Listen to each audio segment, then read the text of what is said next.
Gerobak kayu itu berderit pelan saat Ragil mendorongnya menyusuri gang sempit.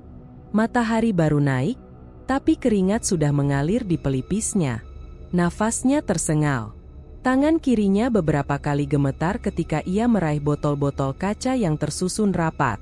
Tidak ada satupun pelanggan pagi itu.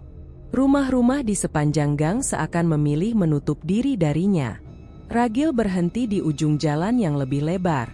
Biasanya 2 atau 3 ibu rumah tangga akan memanggil, meminta jamu kunyit asam atau beras kencur. Namun kali ini tidak ada langkah keluar, tidak ada suara ramah, tidak ada pintu terbuka. Yang terdengar hanya burung gereja dan roda gerobak yang memprotes lelah. "Mas Ragil, jualan lagi?" Satu suara muncul dari teras rumah kecil. Ragil tersenyum tipis, berusaha terlihat wajar. "Iya, Bu. Mau pesan yang biasanya?" Perempuan itu geleng kepala. "Maaf ya, Mas, perut lagi nggak enak. Lain kali saja." Kalimat itu bukan hal baru. Ragil sudah mendengarnya berkali-kali. Alasan berbeda tapi maknanya sama. Mereka tidak mau beli. Ia mencoba melanjutkan langkah. Ia mengetuk beberapa pintu, menyodorkan senyum, menawarkan dengan suara yang dibuat sehangat mungkin. Semuanya berakhir sama, penolakan halus atau tatapan canggung. Gerobak itu terasa makin berat. Atau mungkin hatinya yang berat. Sampai menjelang siang, tidak ada satupun botol yang terjual. Ragil berhenti di depan lapak kecil yang tutup. Ia duduk di bangku kayu pendek yang sudah rapuh. Dari saku kemejanya, ia mengambil uang lembaran lusuh yang tinggal beberapa ribu rupiah. Nafasnya terputus-putus, bukan karena lelah, tapi karena pikiran yang berkecamuk. Kalau begini terus, habis juga. Ia menundukkan kepala, membiarkan angin panas menyeret debu ke wajahnya. Bayu sudah butuh uang sekolah. Sukma sering berusaha menyembunyikan beras yang makin menipis. Ragil tahu, tanpa ada yang mengatakannya, bahwa keluarganya sedang menahan lapar. Ia menggenggam botol berisi jamu kuning pekat. Cairan itu tampak tenang, seperti tidak peduli pada penderitaannya. Ragil meremas ujung kain lep di tangannya, menahan amarah yang ingin meledak. Bukan marah pada jamunya, tapi pada dirinya sendiri. "Mas, istirahat?" tanya seorang bapak tua yang lewat, sambil membawa kantong plastik berisi sayuran. "Iya, Pak," jawab Ragil singkat. Bapak tua itu mengangguk dan berlalu. Ragil tetap tidak menjual apapun. Menjelang sore, ia mendorong gerobak pulang. Langkahnya lambat.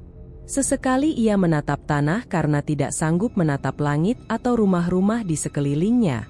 Semakin dekat ke rumah, semakin berat perasaannya. Ia tahu Sukma akan mencoba membuatnya tenang, tapi justru itulah yang menambah sesak. Gerbang kecil rumahnya terlihat di ujung jalan. Dindingnya sudah retak, catnya mengelupas, namun tetap menjadi tempat mereka berteduh. Ragil menghela napas panjang lalu mengetuk pintu dapur. Sukma muncul dengan wajah letih. "Mas, gimana hari ini?" Ragil mengangkat gerobaknya sedikit, memperlihatkan penuh. "Nggak laku." Sukma mencoba tersenyum, tapi tidak berhasil. "Nanti aku masak sisa yang ada ya. Kita tinggal apa?" "Sedikit, tapi cukup." Ragil tahu itu bohong, tapi ia membiarkannya. Malam tiba. Ragil duduk sendirian di teras gelap. Angin berhembus pelan membawa suara daun kering. Di dalam rumah, Bayu sudah tidur.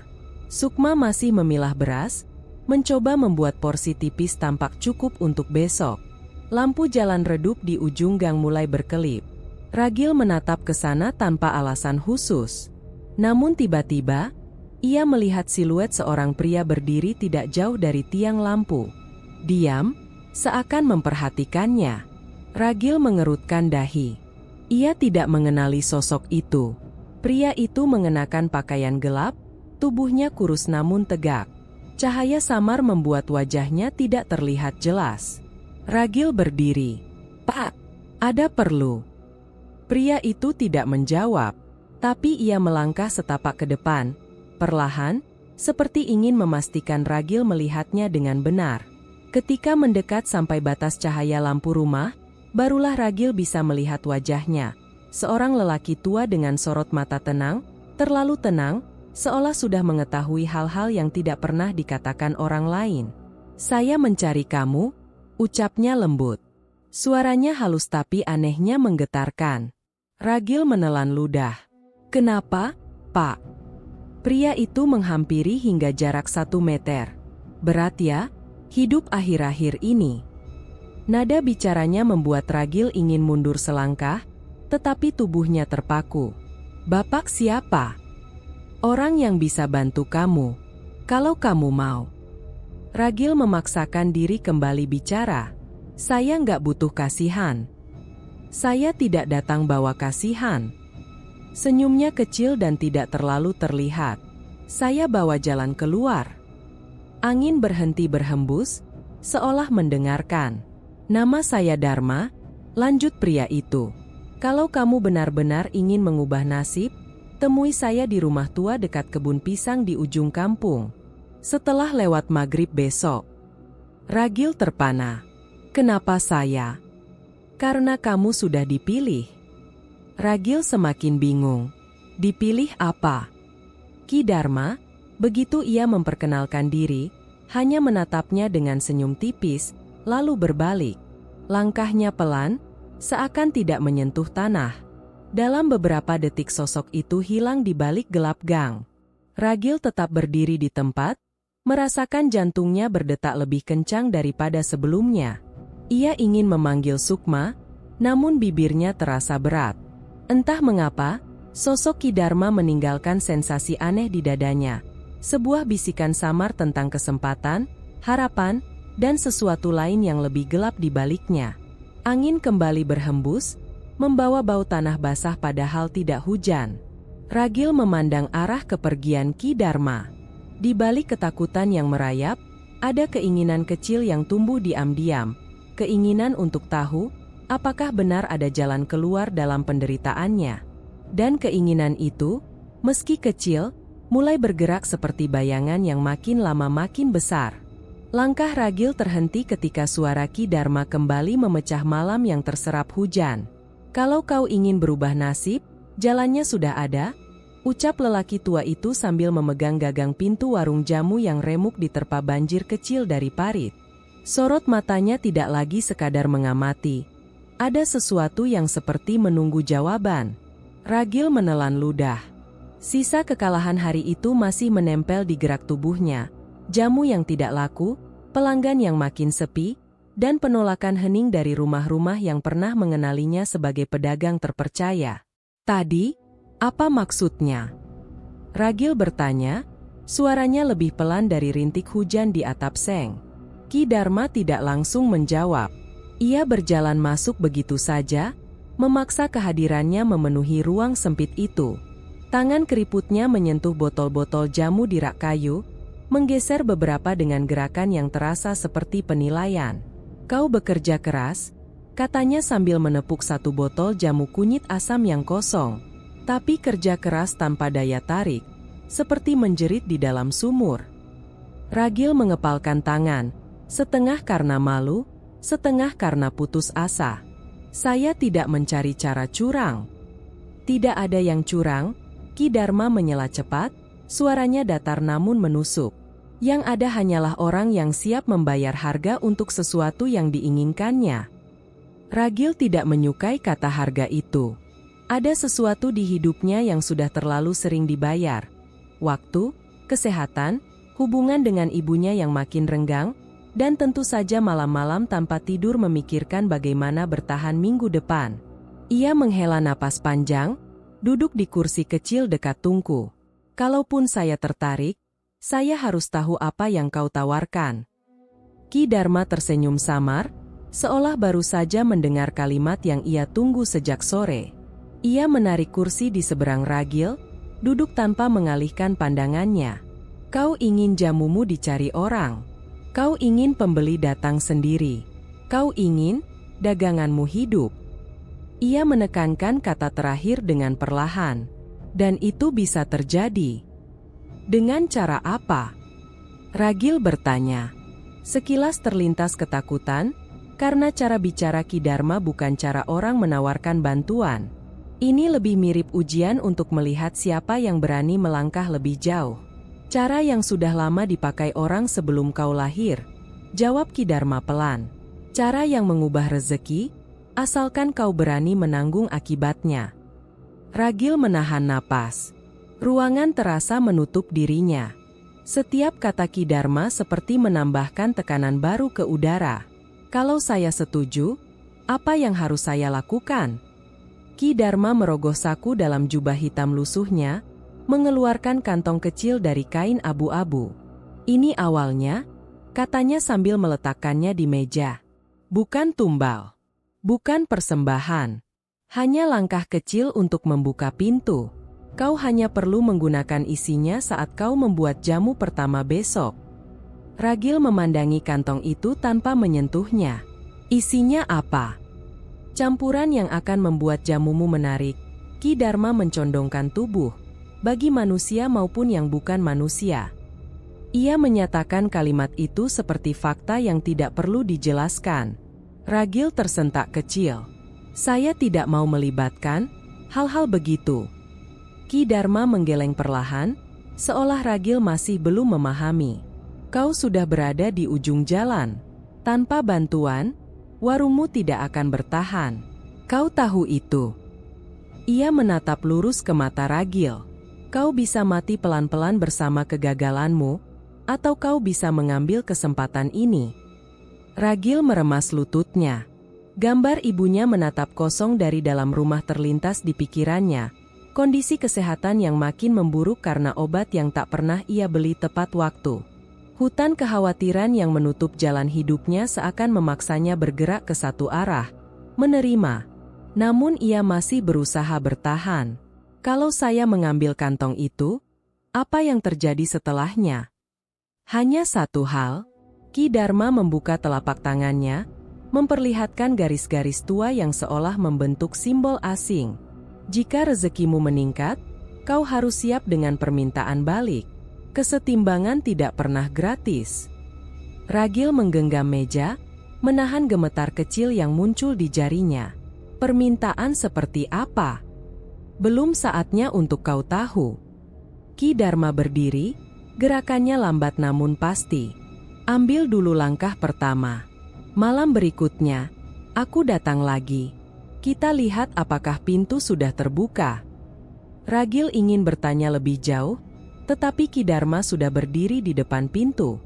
Hujan mulai reda, meninggalkan bau tanah basah yang bercampur rasa dingin. Lalu Ki Dharma menambahkan satu kalimat terakhir, kalimat yang membuat dada Ragil bergetar seperti ditusuk dari dalam. Yang kau takutkan bukan hal-hal gaib, ucapnya, menatap langsung ke wajah Ragil. Yang kau takutkan adalah hidupmu tidak berubah. Itu jauh lebih menakutkan daripada apapun yang mungkin datang nanti.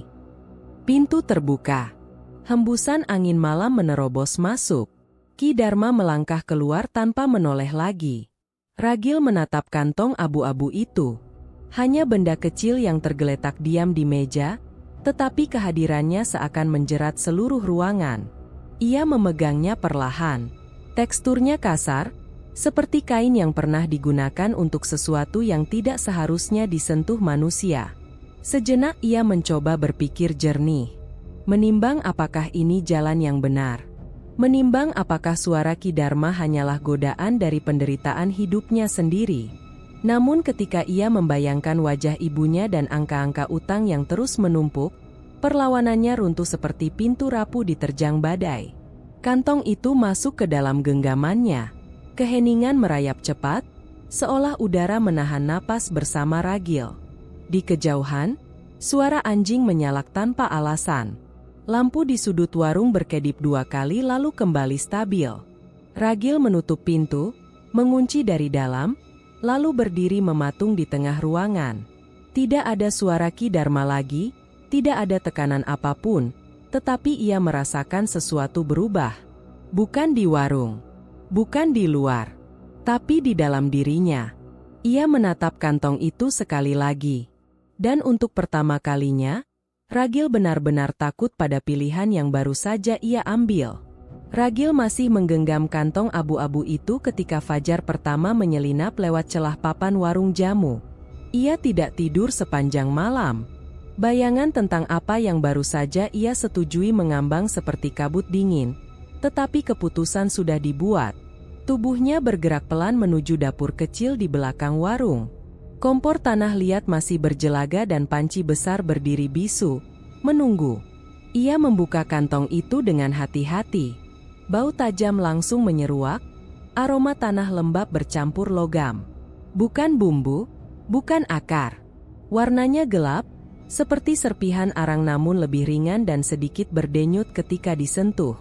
Ragil menahan napas. Ia tahu tidak boleh memikirkan terlalu jauh. Ki Dharma bilang langkah awal, dan langkah itu kini ada di tangannya. Sekarang atau tidak sama sekali, gumamnya, mencoba menenangkan diri. Tangan kirinya memasukkan campuran itu ke dalam rebusan jamu kunyit yang sedang mendidih. Air tiba-tiba berputar pelan, seolah ada yang mengaduknya dari dasar panci. Ragil mundur setengah langkah. Uap panas naik lebih pekat dari biasanya, menyelimuti wajahnya. Namun ia terus bekerja. Ia menakar gula, menambahkan rempah, dan mengaduk hingga cairan jamu berubah warna sedikit lebih tua daripada harusnya. Aroma jamu tetap wangi, tapi ada lapisan lain di bawahnya, sesuatu yang seperti memaksa hidung mengenali kehadiran. Ia mengisi botol-botol dengan tangan bergetar, lalu membuka warung saat matahari naik. Tidak ada yang istimewa. Tidak ada tanda perubahan. Tidak ada Ki Dharma. Hanya warung sederhana, jalan kampung yang masih sepi, dan Ragil yang menunggu tanpa harapan berlebihan. Namun 2 menit kemudian, langkah pertama datang. Seorang ibu paruh baya melintas. Biasanya ia hanya lewat tanpa menoleh. Hari ini ia berhenti tiba-tiba, menatap ke arah botol jamu kunyit yang baru disusun. Kunyitnya, wangi sekali, katanya. Mata ibu itu melebar seolah menemukan sesuatu yang hilang. Saya beli 2. Ragil mengangguk, mencoba tetap tenang. Silakan. 5 menit setelah itu, seorang bapak pesepeda berhenti. Tadi saya lewat sini, entah kenapa harus balik lagi. Ada jamu pegal. Ia membeli 3 botol. Setelah itu 2 remaja datang, lalu seorang kuli yang biasanya memilih jamu lain di pasar. Mereka membeli tanpa banyak tanya. Dan setiap kali botol baru berpindah tangan, Ragil merasakan sensasi aneh di tengkuknya, seperti ada mata lain yang mengamati dari sudut gelap warung. Dalam 1 jam, hampir seluruh rak kosong. Ragil berdiri mematung, memegang uang yang lebih banyak dari 3 hari penghasilannya digabung. Napasnya naik turun, bukan karena lelah, tetapi karena sesuatu yang tidak masuk akal. Tidak mungkin jamu biasa mendatangkan pembeli begitu cepat. Tangannya menyentuh botol terakhir, memutarnya perlahan. Cairan di dalamnya bergerak pelan, seolah mengikuti sentuhan. Ragil buru-buru meletakkannya kembali. Ini cuma sugesti, bisiknya, tapi ia tidak sepenuhnya percaya. Saat siang mendekat, ibunya keluar dari rumah, wajahnya lelah namun sedikit lebih cerah. Laku banyak? Tanyanya. Ada nada bingung karena biasanya jamu Ragil baru laku saat sore. Lumayan, jawab Ragil sambil menyembunyikan kegelisahan. Ibunya mendekat, memegang beberapa lembar uang. Ini banyak, Gil. Kamu dapat dari mana? Dari pembeli. Mereka datang sendiri. Ibunya menatap botol-botol kosong di rak. Baru hari ini aku lihat warungmu seramai itu. Ragil hanya tersenyum tipis. Ia tidak ingin ibunya merasakan kejanggalan yang mulai tumbuh. Namun tatapan sang ibu tidak sepenuhnya hilang, seperti melihat perubahan yang tidak ia pahami. Sore datang, dan pelanggan masih terus berdatangan meski rak hanya menyisakan jamu beras kencur yang belum dicampur apapun.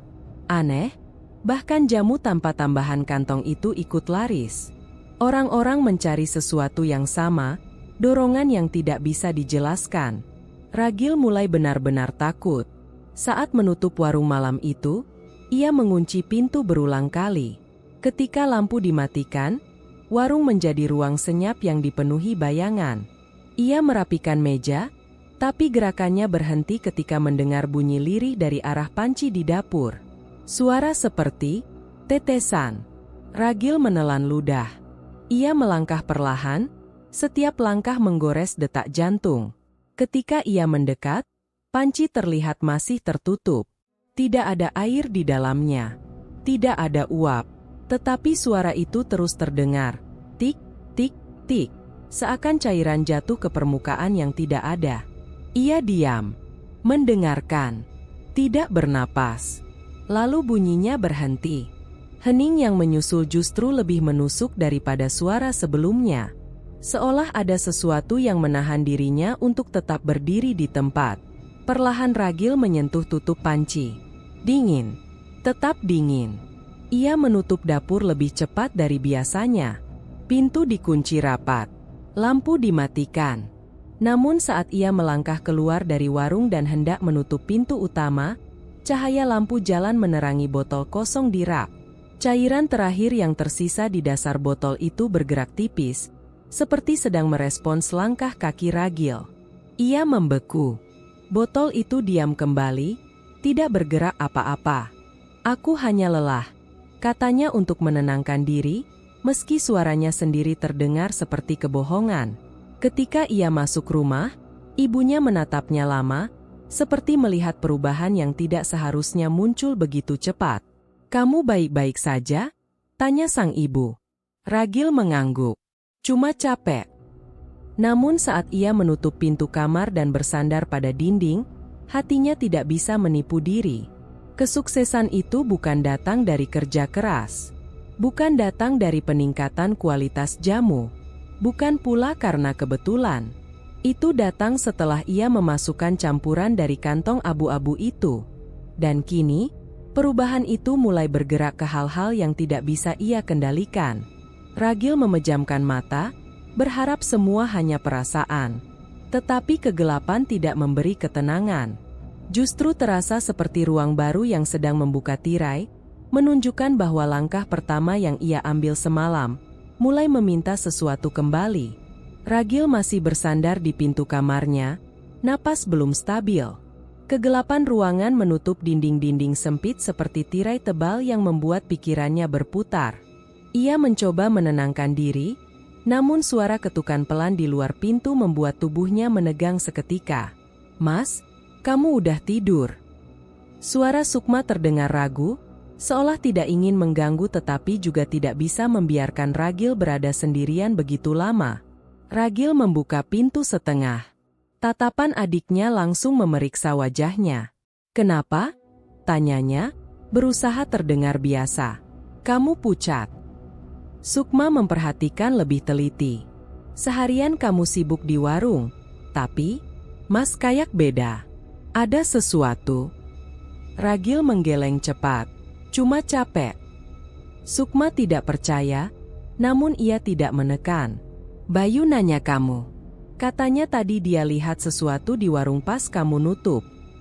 Ragil merasakan gelombang dingin naik ke tengkuknya. Dia lihat apa? Sebelum Sukma menjawab, suara langkah kecil terdengar dari ruang tengah. Bayu muncul sambil menggosok mata, masih memakai kaos lusuh yang sering dipakainya untuk tidur. "Mas Ragil tadi ngomong sendiri. Di warung," katanya lirih. "Aku lihat dari pintu." "Aku nggak ngomong apa-apa," bantah Ragil cepat, meski hatinya menyadari ia bicara pada botol kosong, mungkin terdengar dari jauh. "Tapi aku lihat botolnya gerak." Bayu menunduk, suaranya mengecil. "Geraknya kayak, ngikutin Mas." Ragil merasakan dunia seakan menutup lingkar. Bahkan anak sekecil Bayu menangkap sesuatu yang ia sendiri tidak ingin akui. "Kamu mungkin salah lihat," katanya sebisa mungkin tenang. Namun Sukma menatap Ragil berbeda. Ia mendekat, meraih lengan kakaknya. "Apa yang kamu lakukan sebenarnya?" Pertanyaan itu terdengar lebih berat daripada yang diucapkan. Ragil menelan ludah, memilih diam. Sukma menghela napas panjang, lalu menarik Bayu kembali ke kamar. Namun sebelum pintu kamar mereka tertutup, Sukma berbisik tanpa menatap Ragil. Aku nggak suka cara kamu lihat warung sekarang. Kayak ada sesuatu di sana yang cuma kamu yang tahu. Pintu menutup. Ruang kembali hening. Ragil berdiri sendirian di lorong gelap. Perkataan Sukma meninggalkan bekas tajam yang tidak bisa ia hilangkan. Pagi datang dengan cahaya yang terlalu cepat. Ragil keluar lebih dulu, berharap bisa menghindari tatapan Sukma. Namun adiknya sudah duduk di dapur, rambut belum disisir, masih mengenakan sweater lusuh, tetapi perhatian sepenuhnya tertuju pada kakaknya. Aku ikut bantu hari ini, ujarnya tanpa basa-basi. Tidak usah. Sukma menatapnya lekat. Aku cuma mau lihat kenapa tiba-tiba jamumu laris. Ragil tidak menjawab. Ia hanya mengambil keranjang botol kosong dan bergerak menuju warung. Sukma mengikutinya tanpa memberi jarak. Bayu duduk di teras rumah, memeluk lutut sambil memperhatikan gerak-gerik mereka dengan kecemasan yang jelas. Warung dibuka. Sinar pagi masuk seperti pisau, menyingkap rak kayu yang semalam tampak berbeda. Ragil memeriksa panci di dapur warung.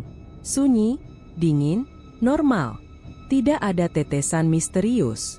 Tetapi begitu ia mulai menakar bahan jamu, Sukma berdiri di belakangnya, memperhatikan setiap gerakan. Kamu pakai sesuatu yang baru? Tanyanya. Rempah khusus? Atau, ada yang kasih kamu apa? Ragil berhenti mengaduk. Jangan ikut campur. Mas, kamu berubah. Dari cara kamu pegang botol saja aku bisa lihat. Suaranya bergetar. Kamu kayak takut jamu itu sendiri. Ragil memejamkan mata. Aku bilang jangan ikut campur. Sukma mundur sedikit, tetapi tatapannya tetap mengawasi. Seolah setiap liukan tangan Ragil menyimpan rahasia yang bisa meledakkan keadaan keluarga mereka kapan saja. Pagi berjalan. Pelanggan datang lebih cepat dari biasanya, bahkan sebelum jamu selesai dimasak. Mereka berdiri di depan warung seperti sedang menunggu sesuatu yang menarik mereka dari jauh. Ragil melayani satu persatu, dan pandangan mereka sama.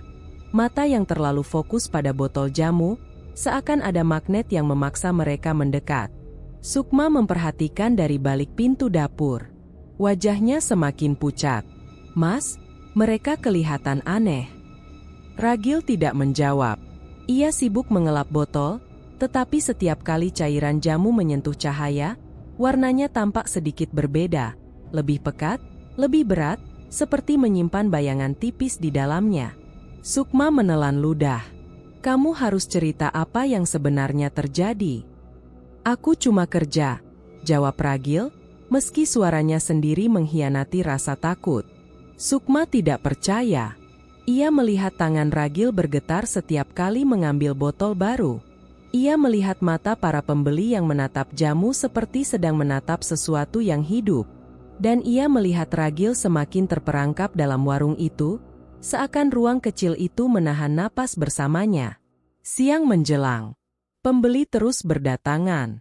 Bahkan Bayu berdiri di luar, memperhatikan seolah takut kalau kakaknya tidak kembali. Ketika warung akhirnya sepi sejenak, Sukma mendekat dengan suara hampir berbisik. Bayu cerita sesuatu lagi. Apa lagi?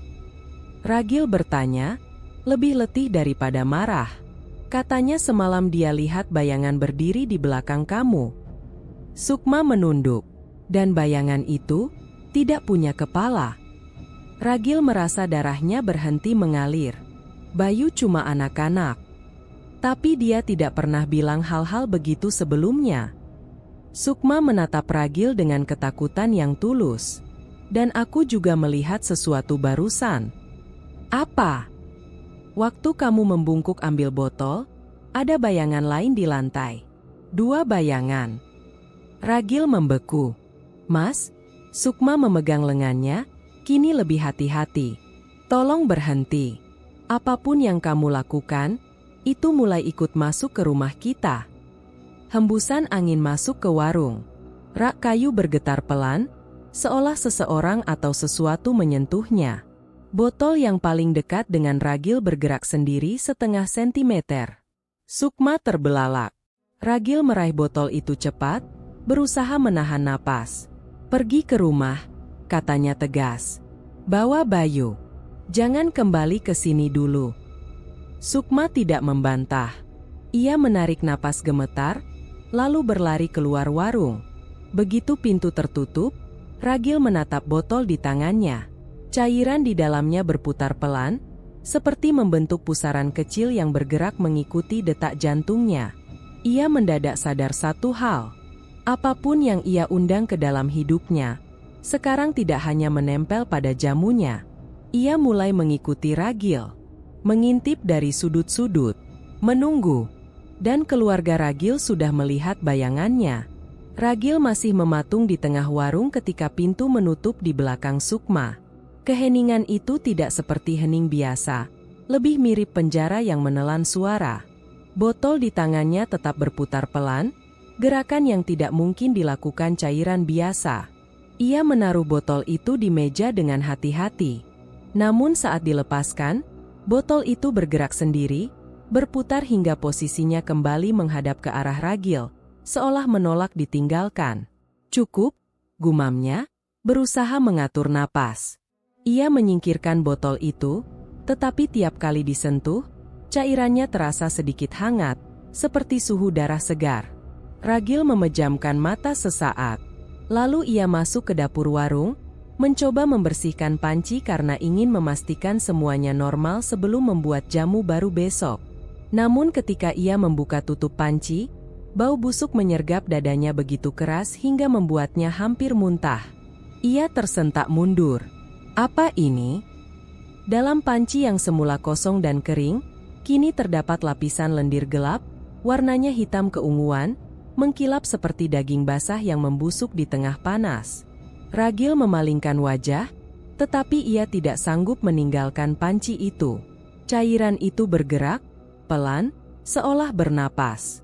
Tidak, seolah menunggu. Ragil buru-buru menutup panci itu dengan keras. "Ini tidak mungkin. Aku tidak memasak apa-apa pagi ini." Jantungnya menghantam dada. Ia memegangi meja, mencoba menahan gemetar yang merayap dari ujung jari. Gangguan itu bukan lagi bayangan, bukan suara samar, bukan sugesti.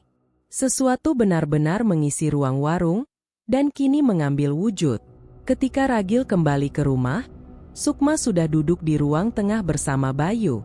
Keduanya menatap kakaknya dengan kecemasan yang tak disembunyikan.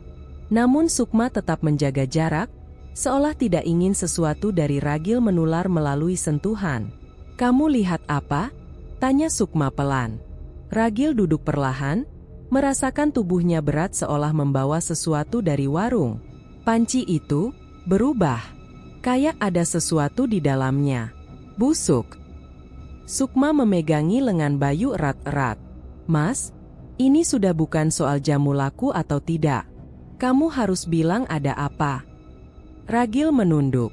Ia tidak bisa menjelaskan apapun tanpa menyebut nama Ki Dharma atau campuran dari kantong abu-abu. Bahkan ia tidak yakin bagaimana menjelaskan bahwa cairan di botol bisa bergerak sendiri. "Aku tidak tahu," ujarnya pelan. "Kamu bohong," balas Sukma. Suaranya melemah, bukan marah, melainkan takut. "Mas Ragil yang aku kenal tidak akan biarkan hal seperti ini terjadi tanpa alasan." Bayu tiba-tiba menarik ujung kaus Sukma. "Mbak, baunya masuk sini." Sukma menegang. "Bau apa?" "Kayak bangkai kecil, dari Mas Ragil." Ragil tersentak. Ia mencium tubuhnya sendiri, dan benar, ada aroma yang tidak seharusnya. Sangat samar, tetapi jelas bau daging busuk yang menempel tanpa ia sadari. Ia berdiri cepat. "Aku mandi dulu." Namun langkahnya berhenti ketika Sukma berbisik, "Mas, jangan bawa apapun dari warung ke rumah." Ragil mengepal tangan. "Aku tidak bawa apa-apa." "Tapi baunya ikut." Ragil tidak membalas. Ia masuk kamar mandi, menyiram tubuhnya berulang kali. Air mengalir deras, tetapi aroma itu tidak hilang sepenuhnya. Seolah bau itu bukan dari tubuhnya, melainkan dari sesuatu yang menempel pada dirinya, atau mengikuti. Ketika ia kembali ke ruang tengah, rumah terasa lebih sempit, lebih gelap. Bayu bersembunyi di balik punggung Sukma. "Kamu tidak boleh ke warung sendirian lagi," kata Sukma. "Aku ikut." "Tidak," jawab Ragil cepat. "Kalian tetap di rumah." "Mas, kita keluarga. Kamu jangan tutup pintu begitu." Ragil menggeleng. "Justru karena kita keluarga, kalian tidak boleh dekat warung." Sukma ingin membantah, tetapi suara botol jatuh dari luar menghentikan mereka. Ketiganya menoleh serentak. Suara itu datang dari arah warung. Ragil berdiri perlahan, seluruh tubuhnya tegang. "Tinggal di rumah. Jangan buka pintu." Ia melangkah keluar, hanya diterangi lampu halaman yang remang. Warung tampak gelap dari luar. Namun sebuah botol terlihat tergeletak di tanah, pecah sedikit di mulutnya. Ketika Ragil mendekat, cairan jamu merembes keluar. Tapi warnanya tidak lagi kuning, tidak coklat, tidak kemerahan. Warnanya merah gelap. Merah yang terlalu pekat untuk disebut rempah. Ragil menahan napas. Cairan yang merembes itu mengalir perlahan, bergerak seperti makhluk hidup mencari jalan. Ia mundur satu langkah. Lalu cairan itu berhenti. Sepotong cahaya lampu mengenai serpihan kaca, memantulkan warna merah ke dinding warung. Ragil mendongak. Di kaca jendela warung, terlihat pantulan dirinya. Tetapi ada hal lain. Bayangan gelap berdiri tepat di belakang pantulan Ragil. Tinggi, kurus, dan tidak memiliki wajah. Hanya rongga hitam tempat kepala seharusnya berada. Ragil menoleh cepat. Tidak ada siapapun di belakangnya. Namun di pantulan kaca, bayangan itu masih ada, diam, seolah menunggu perintah. Ragil merasa lututnya lemas. Ia memaksakan dirinya masuk warung. Aroma busuk menyambut dari dalam, meski panci ditutup rapat. Botol-botol yang tersusun rapi tampak normal, kecuali botol paling ujung. Cairan dalam botol itu berubah warna menjadi merah pekat. Bukan merah jamu, bukan merah kunyit, bukan merah gula aren, merah darah. Dan ketika Ragil mendekat, cairan itu naik sedikit, seolah ingin menempel di dinding botol, merespons kehadirannya, sebuah gerakan halus seperti detak jantung. Ragil hampir menjatuhkan botol itu ketika menyadari satu hal. Cairan itu berdenyut, pelan, teratur, seperti hidup. Ia meletakkan botol itu kembali, mundur perlahan. Namun ketika ia hendak keluar, suara lirih terdengar dari arah rak. Bukan suara cairan, bukan suara kaca. Suara itu terdengar seperti tarikan napas sebuah makhluk yang belum benar-benar memiliki paru-paru. Ragil keluar secepat mungkin, mengunci warung dengan tangan gemetar. Namun sebelum ia berjalan pulang, ia melihat sesuatu menempel di sela pintu. Tetesan merah, menggumpal kecil seperti darah segar yang mengalir dari dalam. Ia membeku. Rumah ada 5 langkah di belakangnya. Sukma dan Bayu menunggu dalam ketakutan. Tapi warungnya kini bernapas. Bayangan itu masih menempel di ingatan Ragil. Kilau merah gelap yang muncul dari botol jamu, bau besi menyengat yang seharusnya tak pernah ada. Di dapur, meja masih bergetar seolah sesuatu baru saja meninggalkan tempat itu. Ragil berdiri terpaku, napasnya pendek, keringat dingin menetes dari pelipis. Ia tahu siapa yang akan muncul. Dan benar, udara mendadak dingin. Suara sandal kayu menyeret pelan dari ruang depan, padahal pintu tidak pernah dibuka. Ragil menelan ludah, berbalik, dan mendapati Ki Dharma sudah berdiri di ambang pintu dapur. Sorot matanya datar, tidak marah, tapi tidak pula ramah. Seakan menilai Ragil seperti barang yang mulai retak. "Kau mulai lihat tandanya?" ujar Ki Dharma tanpa basa-basi. Ragil mengangguk kaku. "Jamu itu berubah. Itu tandanya kau harus mulai memenuhi bagianmu." Ki Dharma melangkah masuk, suaranya mengiris seperti pisau dingin. Tidak ada rezeki yang datang sendiri. Kau sudah menikmati hasilnya. Sekarang saatnya membayar. Ragil mundur setengah langkah. Saya belum siap. Baru saja terjadi hal aneh. Ki, keluarga saya ketakutan. Ki Dharma menyipitkan mata, jelas tidak suka mendengar keraguan. Tidak ada berjalan mundur. Kau pikir kemakmuran yang datang tiba-tiba itu cuma angin lewat? Tidak. Itu hasil kerja makhluk yang membantumu. Dan mereka tidak bekerja gratis.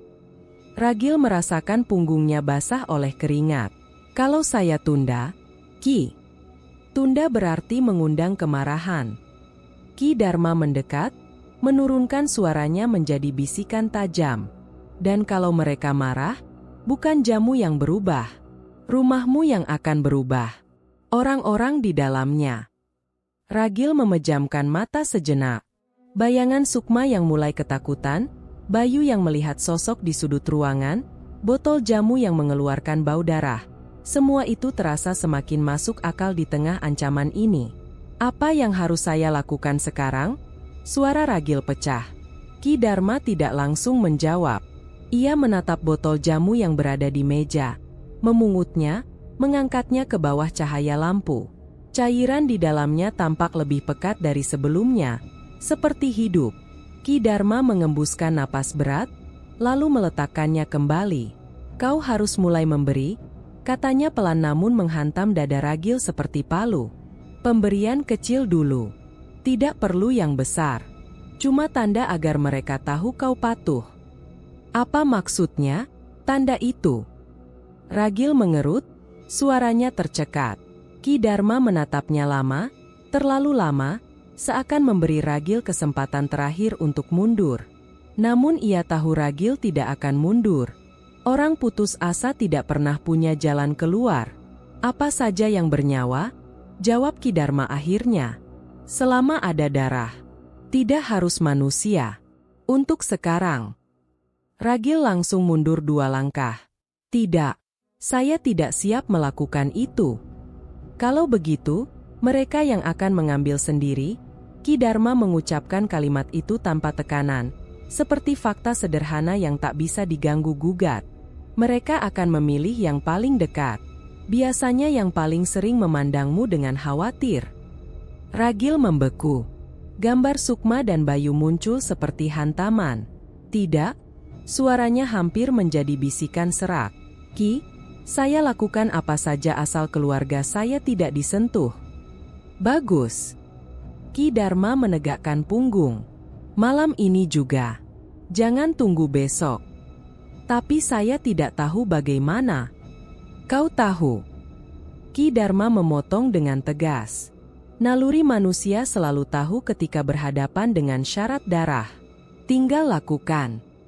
Ragil memegangi kepalanya, tubuhnya limbung. Saya cuma mau menolong keluarga saya. Bukan. Tidak ada niat baik yang bertahan lama ketika berurusan dengan rezeki.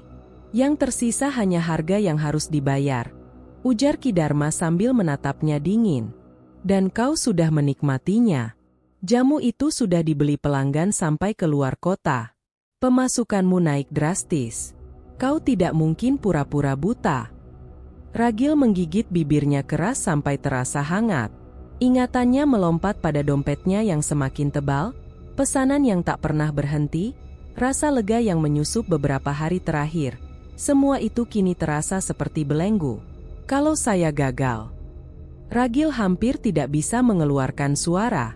Ki Dharma mencondongkan tubuh, wajahnya tinggal sejengkal dari Ragil.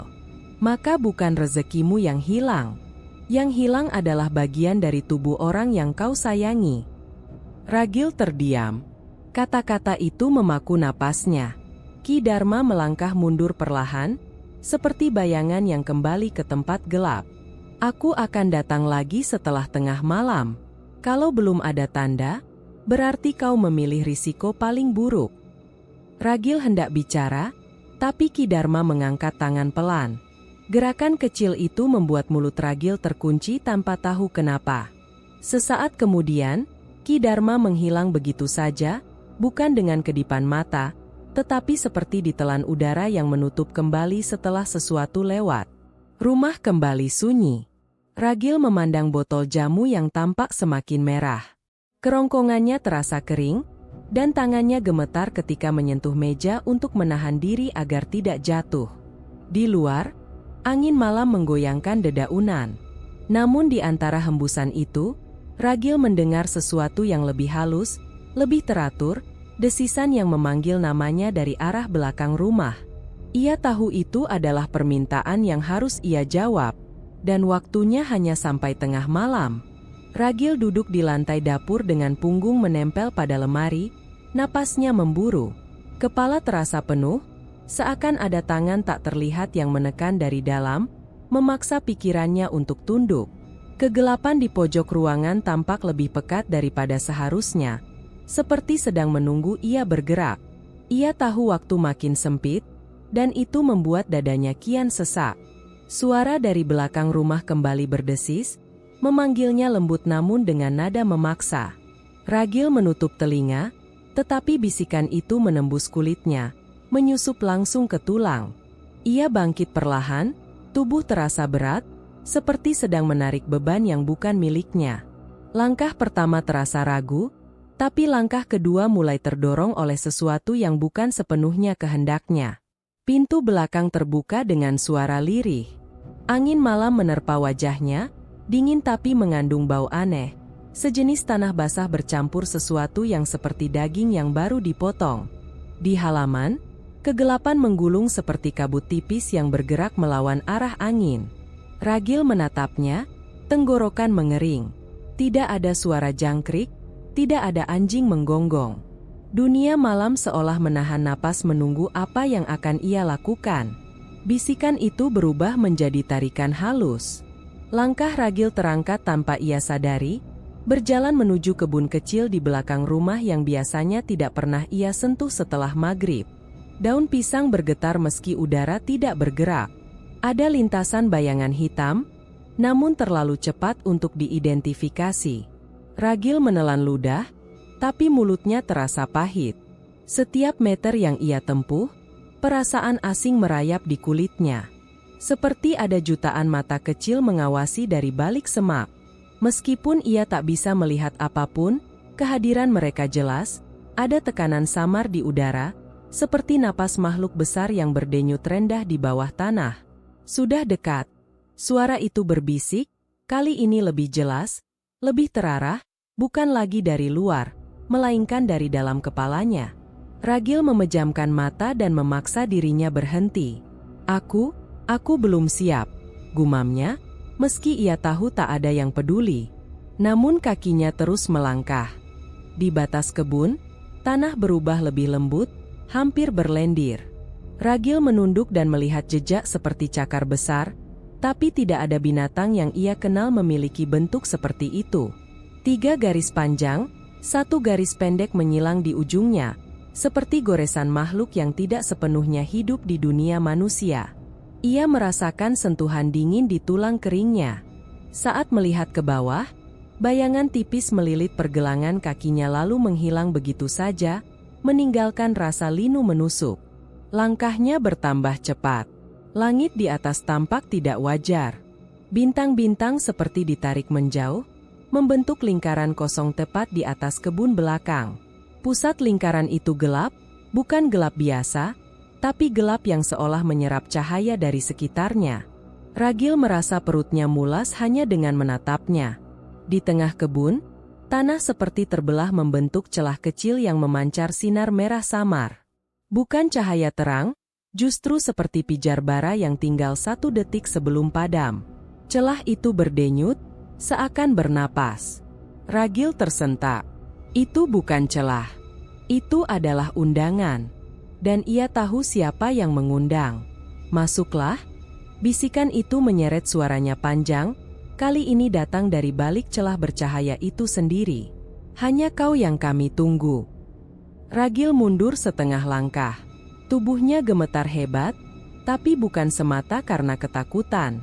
Ada sesuatu lain yang mengguncang tubuhnya dari dalam, Dorongan yang membuatnya ingin mendekat, membungkuk, menunduk pada panggilan itu. Ia mencoba menolak, namun tekanan di dadanya semakin kuat, seperti tangan besar menekan tulang rusuknya dari belakang. Tiba-tiba angin berhembus keras tanpa peringatan. Pohon pisang berayun liar, dan bayangan panjang merayap dari balik batangnya. Bayangan itu tidak berjalan. Ia mengalir, seperti cairan hitam yang memanjat udara. Ia melingkari Ragil, menutup jalan mundur, menghalangi pandangan ke rumah. Ragil merasakan napasnya tercekat. "Tolong, jangan dulu," katanya dengan suara serak. Bayangan itu berhenti tepat di depannya, membentuk siluet samar, tidak memiliki wajah, hanya dua cekungan gelap di bagian yang menyerupai kepala.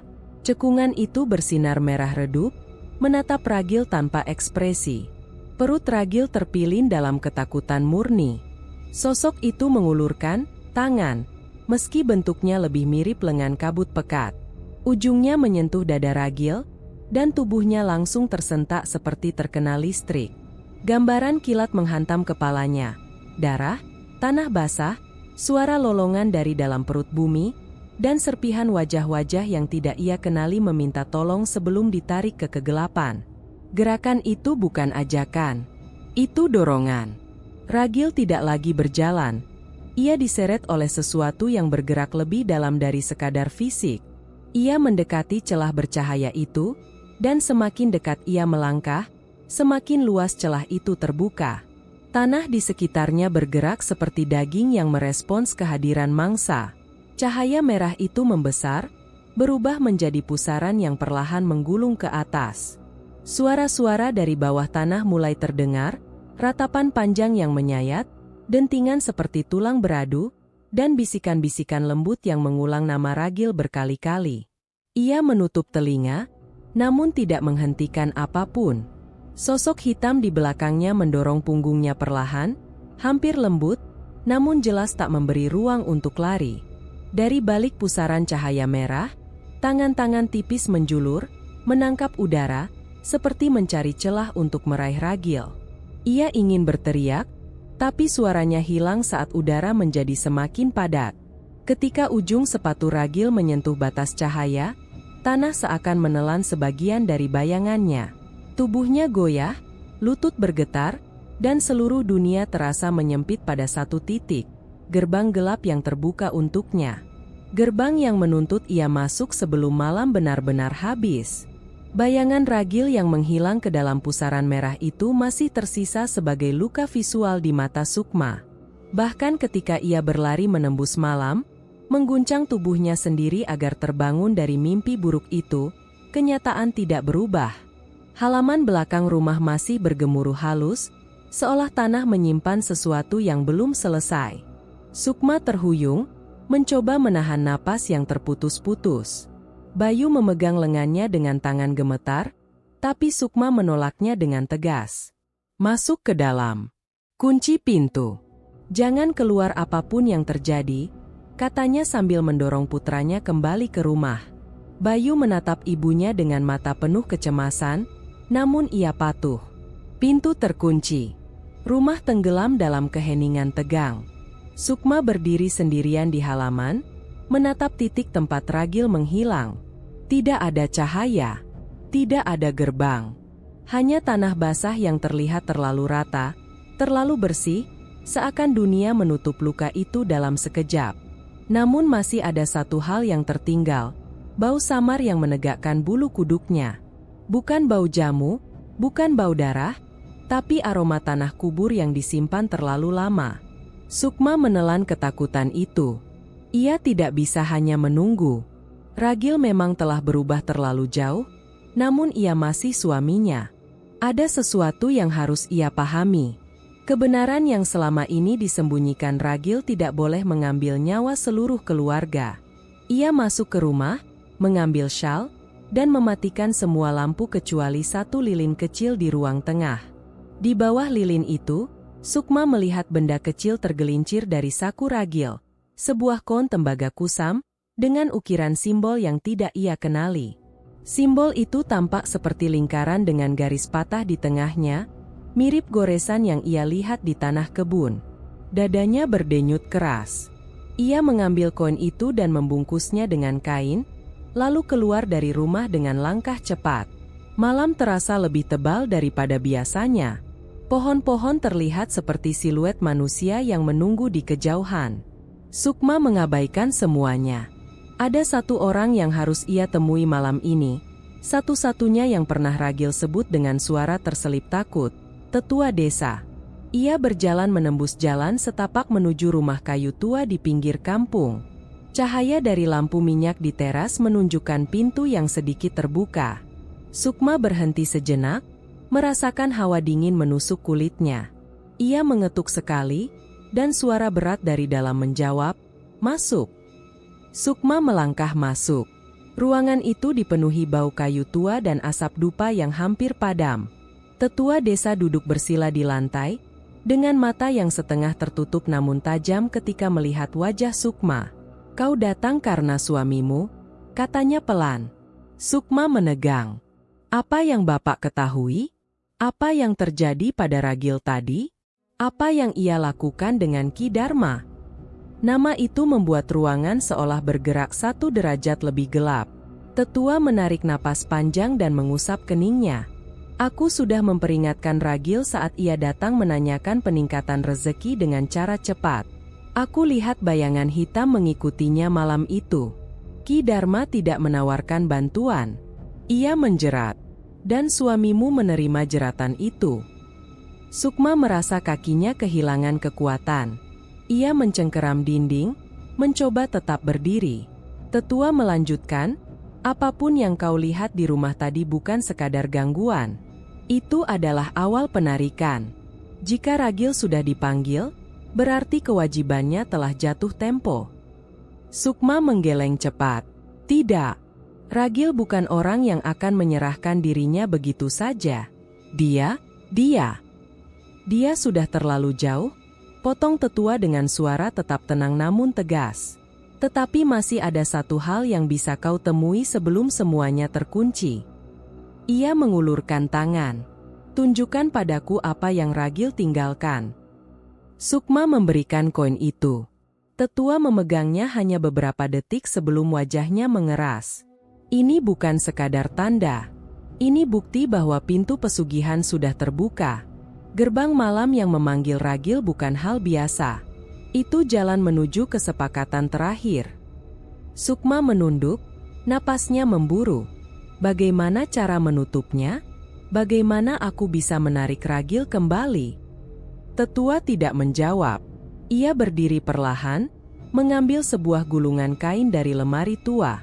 Dari dalamnya, ia mengeluarkan tali anyaman hitam yang tampak seperti terbuat dari rambut manusia. "Jika kau ingin pergi ke tempat Ragil berada," katanya, "kau harus membawa ini. Tempat itu tidak akan membiarkanmu masuk tanpa tanda perlindungan. Namun berhati-hatilah. Setiap langkahmu ke sana akan mempercepat kedatangan sesuatu yang jauh lebih tua daripada Ki Dharma."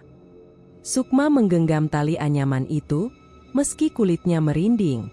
"Aku tidak peduli. Aku harus menyelamatkannya." Tetua menatapnya dalam-dalam.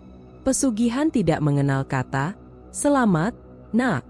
Ia hanya mengenal bayar atau dibayar. Dan suamimu tampaknya sudah tidak punya apapun yang bisa ia tawarkan selain dirinya. Sukma menahan air mata yang menggenang. "Kalau begitu aku harus mencari tahu apa yang sebenarnya Ki Dharma inginkan.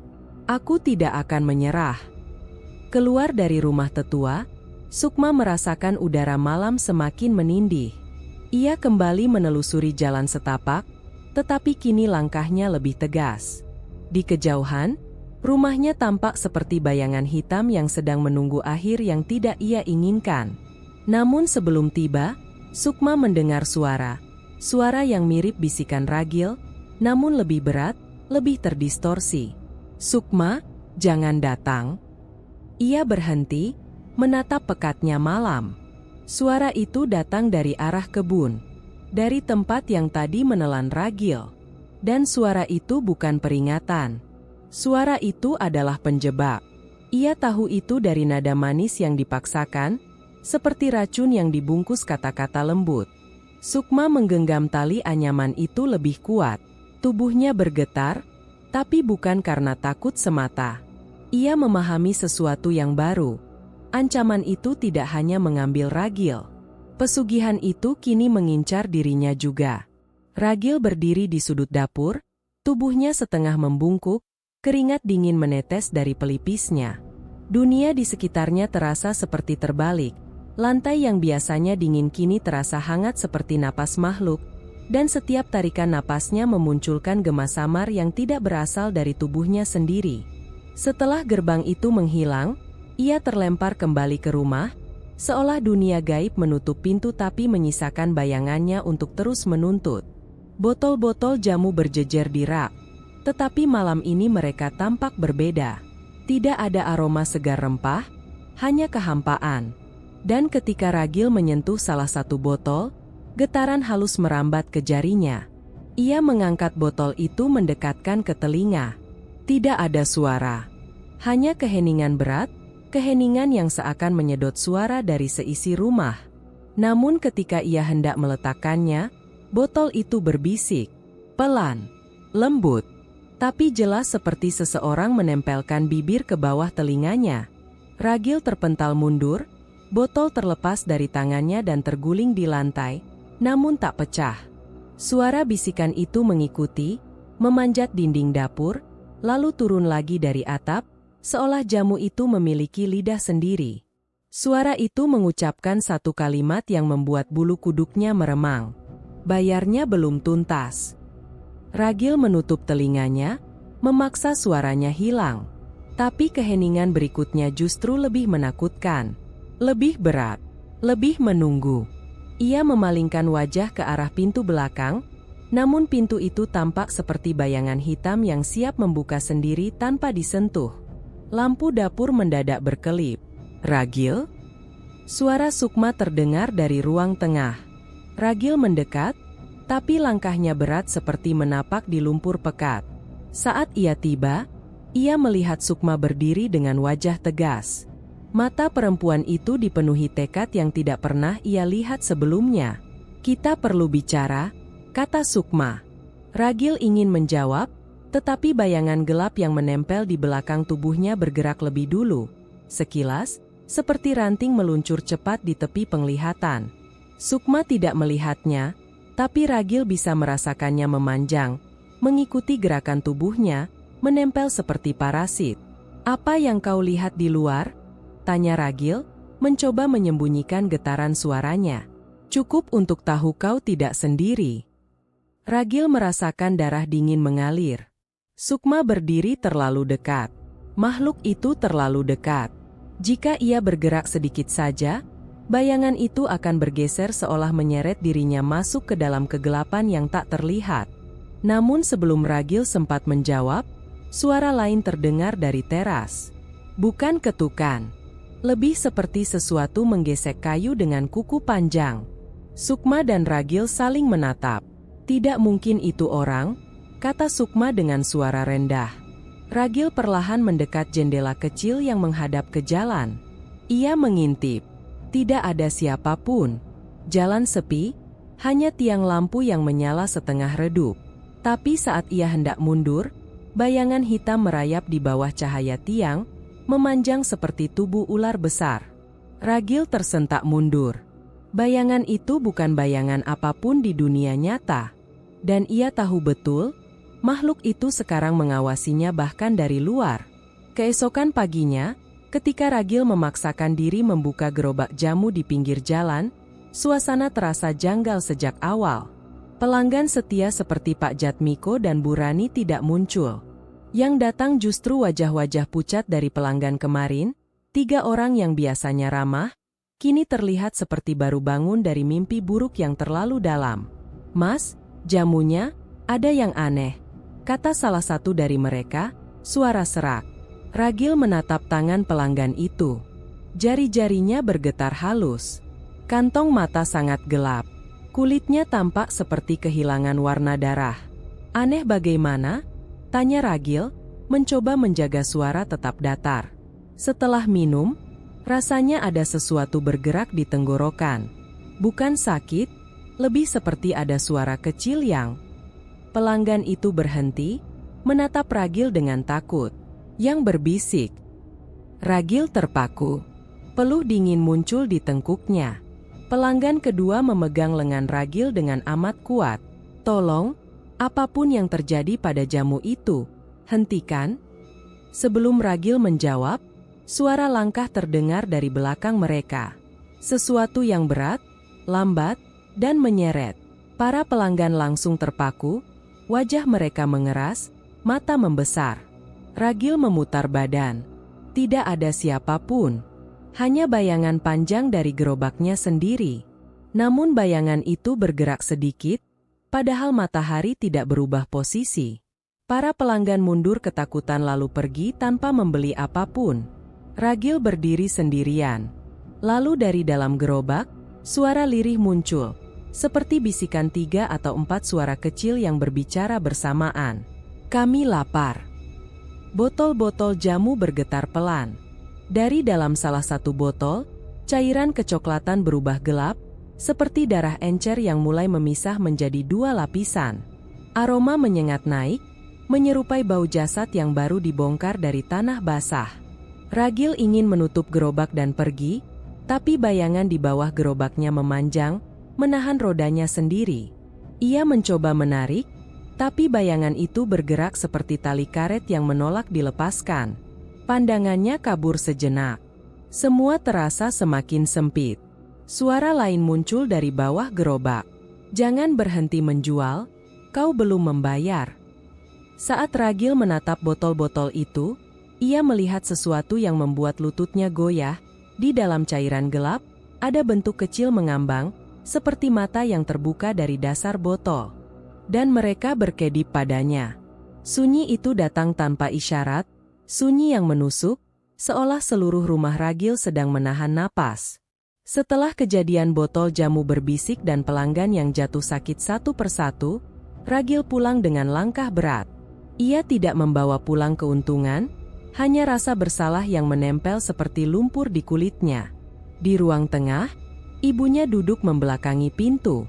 Biasanya wanita itu akan menyapa, tersenyum, atau sekadar menanyakan dagangan hari ini. Namun kali ini, punggungnya tegang. Bahunya naik turun seolah menahan isak yang tidak ingin ia lepaskan. Ragil berdiri di ambang pintu. "Bu," suaranya pecah. Ibunya tidak menoleh.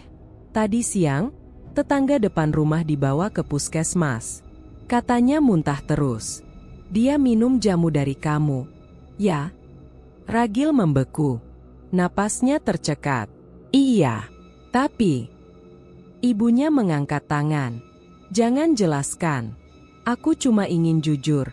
Gil, belakangan ini kamu aneh. Pandanganmu kosong. Malam-malam bicara sendiri. Ibu takut. Takut. Kata itu menusuk lebih dalam daripada apapun yang pernah muncul dari mulut ibunya. Ragil memejam, mencoba membendung gelombang gelap yang sejak semalam menekan dadanya. Aku cuma capek, Bu. Itu saja. Ibunya akhirnya menoleh, dan mata itu, mata yang dulu selalu penuh kasih, kini dipenuhi kecemasan. Capek tidak membuat orang berubah seperti ini. Ragil tidak menjawab. Ia hanya bergerak masuk, melewati ibunya yang menunduk. Gerakannya kaku, seolah ia bergerak sambil menahan sesuatu yang kasar dan bising dalam kepalanya. Di kamarnya, Ragil menutup pintu lalu memegangi kepalanya. Bisikan itu, bisikan yang dulu muncul hanya lewat botol jamu, sekarang menggema dari segala penjuru ruangan. Sudah dimulai. Harga pertama selalu dari sekitar. Kau tinggal melihat. Suara itu seperti angin dingin yang berputar di telinga, menggetarkan tulang-tulang Ragil. Ia merosot ke lantai, memeluk lutut, mencoba mengusir suara-suara itu, tetapi justru semakin jelas. Bayangan di pojok kamar menebal. Ragil tahu siapa itu, makhluk yang pertama kali mendorongnya menuju gerbang gelap. Wujudnya samar, tubuhnya seperti gumpalan hitam yang berdenyut, tapi mata merah itu selalu terlihat jelas. menyala seperti bara yang sengaja ditutup kain namun masih membakar udara di sekitar. Sudah cukup, Ragil berbisik, suaranya gemetar. Aku tidak mau begini. Bayangan itu bergeser, tidak berjalan, tidak melayang. Hanya ada perpindahan yang terlalu cepat hingga mata sulit menangkapnya. Keinginanmu didengar. Kau ingin maju. Kau ingin lebih. Aku cuma ingin dagangan laku. Bukan, bukan begini. Ragil bangkit, hampir tersandung. Bayangan itu berhenti tepat di depan pintu, menghalangi satu-satunya jalan keluar. Harga awal ditagih melalui mereka yang menyentuh hidupmu. Dek. Jantung Ragil serasa berhenti. Ibuku. Bayangan itu tidak menjawab. Tapi keheningan yang menggantung justru terasa lebih keras daripada kata apapun. Malam itu, rumah kecil mereka terasa seperti perangkap. Lampu ruang tengah meredup sendiri, padahal saklarnya tidak disentuh. Suhu turun. Bahkan udara rasanya lebih berat. Ayah Ragil duduk di teras, menyalakan rokok. Tangan tuanya sedikit gemetar. Setiap kali Ragil keluar, ayahnya memandangnya seakan melihat anak orang lain. Gil, suaranya serak. Bapak nggak ngerti kamu akhir-akhir ini. Kalau ada masalah, ngomong. Jangan pendam sendiri. Ragil ingin bicara. Ingin bilang bahwa ada makhluk gelap yang menuntut harga, bahwa ia terjebak dalam pesugihan sebelum ia sepenuhnya sadar. Tapi bibirnya tidak bergerak. Ada tekanan tak terlihat menahan setiap kata yang ingin ia keluarkan. Jangan. Suara itu bergetar di dadanya, bukan di telinga. Bicara berarti mempercepat korban. Ragil memejamkan mata, menahan napas. Ayahnya menunggu jawaban. Tapi yang keluar hanya, aku cuma butuh istirahat. Ayahnya tidak puas, tapi tidak memaksa. Itu justru membuat hati Ragil semakin hancur. Saat tengah malam, suara batuk keras menggema dari kamar ibunya. Ragil berlari, panik, namun begitu ia memegang gagang pintu, tubuhnya seperti disetrum. Bayangan hitam muncul di belakangnya, mencegahnya masuk. Harga awal sudah ditetapkan. Tidak. Ragil membanting pintu, berusaha memaksa masuk. Tapi pintu seolah mengeras, seperti menolak disentuh. Dari dalam, suara ibunya melemah. Napasnya terputus-putus. Ragil menjerit, memukul pintu, memohon. Makhluk itu melayang di atasnya, tubuhnya berdenyut dan membesar. Ini baru awal. Kau akan melihat semuanya, Ragil. Air mata mengalir. Tangan Ragil gemetar. Aku tidak mau. Ambil aku saja. Kau bukan tujuanku. Kau adalah jembatannya. Desahan terakhir ibunya terdengar dari balik pintu. Sunyi menyusulnya, sunyi yang begitu mutlak hingga Ragil tahu apa yang telah terjadi tanpa melihatnya langsung. Ragil jatuh berlutut. Dunia runtuh dalam sekejap. Ketika pintu akhirnya terbuka dengan sendirinya, kamar itu kosong. Tidak ada tubuh. Tidak ada jejak. Hanya selimut berkerut dan bau tanah basah. Ragil berdiri terpaku, tubuhnya bergetar hebat. Aku tidak bisa kehilangan lagi. Aku tidak bisa. Dari sudut ruangan, bayangan itu mengembang, memenuhi dinding, langit-langit, lantai. Harga awal sudah dibayar, tapi masih panjang jalanmu. Ragil. Wajah Ragil pucat, tangannya mengepal, namun bukan karena keberanian, melainkan ketakutan yang telah berubah menjadi luka yang tak bisa ia sembunyikan lagi. Ia memahami satu hal, pesugihan ini tidak hanya mengincar pembeli jamunya, tidak juga berhenti pada ibunya. Setiap langkah berikutnya akan menuntut sesuatu yang lebih besar, lebih menyakitkan, lebih menghancurkan. Dan ia tidak punya cara untuk menghentikannya. Makhluk itu berbisik di belakangnya, suaranya lembut tapi menghantam hati seperti belati. Siap untuk harga berikutnya. Pagi itu sunyi seperti kain hitam yang membungkus seluruh rumah Ragil. Tidak ada suara piring, tidak ada langkah ibunya, Tidak ada batuk kecil yang biasa terdengar dari dapur setiap subuh. Hanya kekosongan yang terasa terlalu padat untuk disebut sekadar sepi. Ayahnya duduk di kursi ruang tengah dengan kedua tangan menutupi wajah. Tubuhnya berguncang kecil. Ragil berdiri di ambang pintu seperti bayangan yang tidak punya keberanian untuk masuk penuh ke dalam cahaya pagi. Tidak ada yang menanyakan keberadaan ibunya. Tidak ada yang menjelaskan apapun. Yang tersisa hanya ketidakhadiran yang jauh lebih keras daripada jeritan. Ayahnya akhirnya menurunkan tangan. Mata itu merah, seolah semalaman dipaksa menatap kehilangan yang tak bisa ia ubah. "Gil, ibumu masih belum pulang," katanya dengan suara yang hampir tidak berbentuk.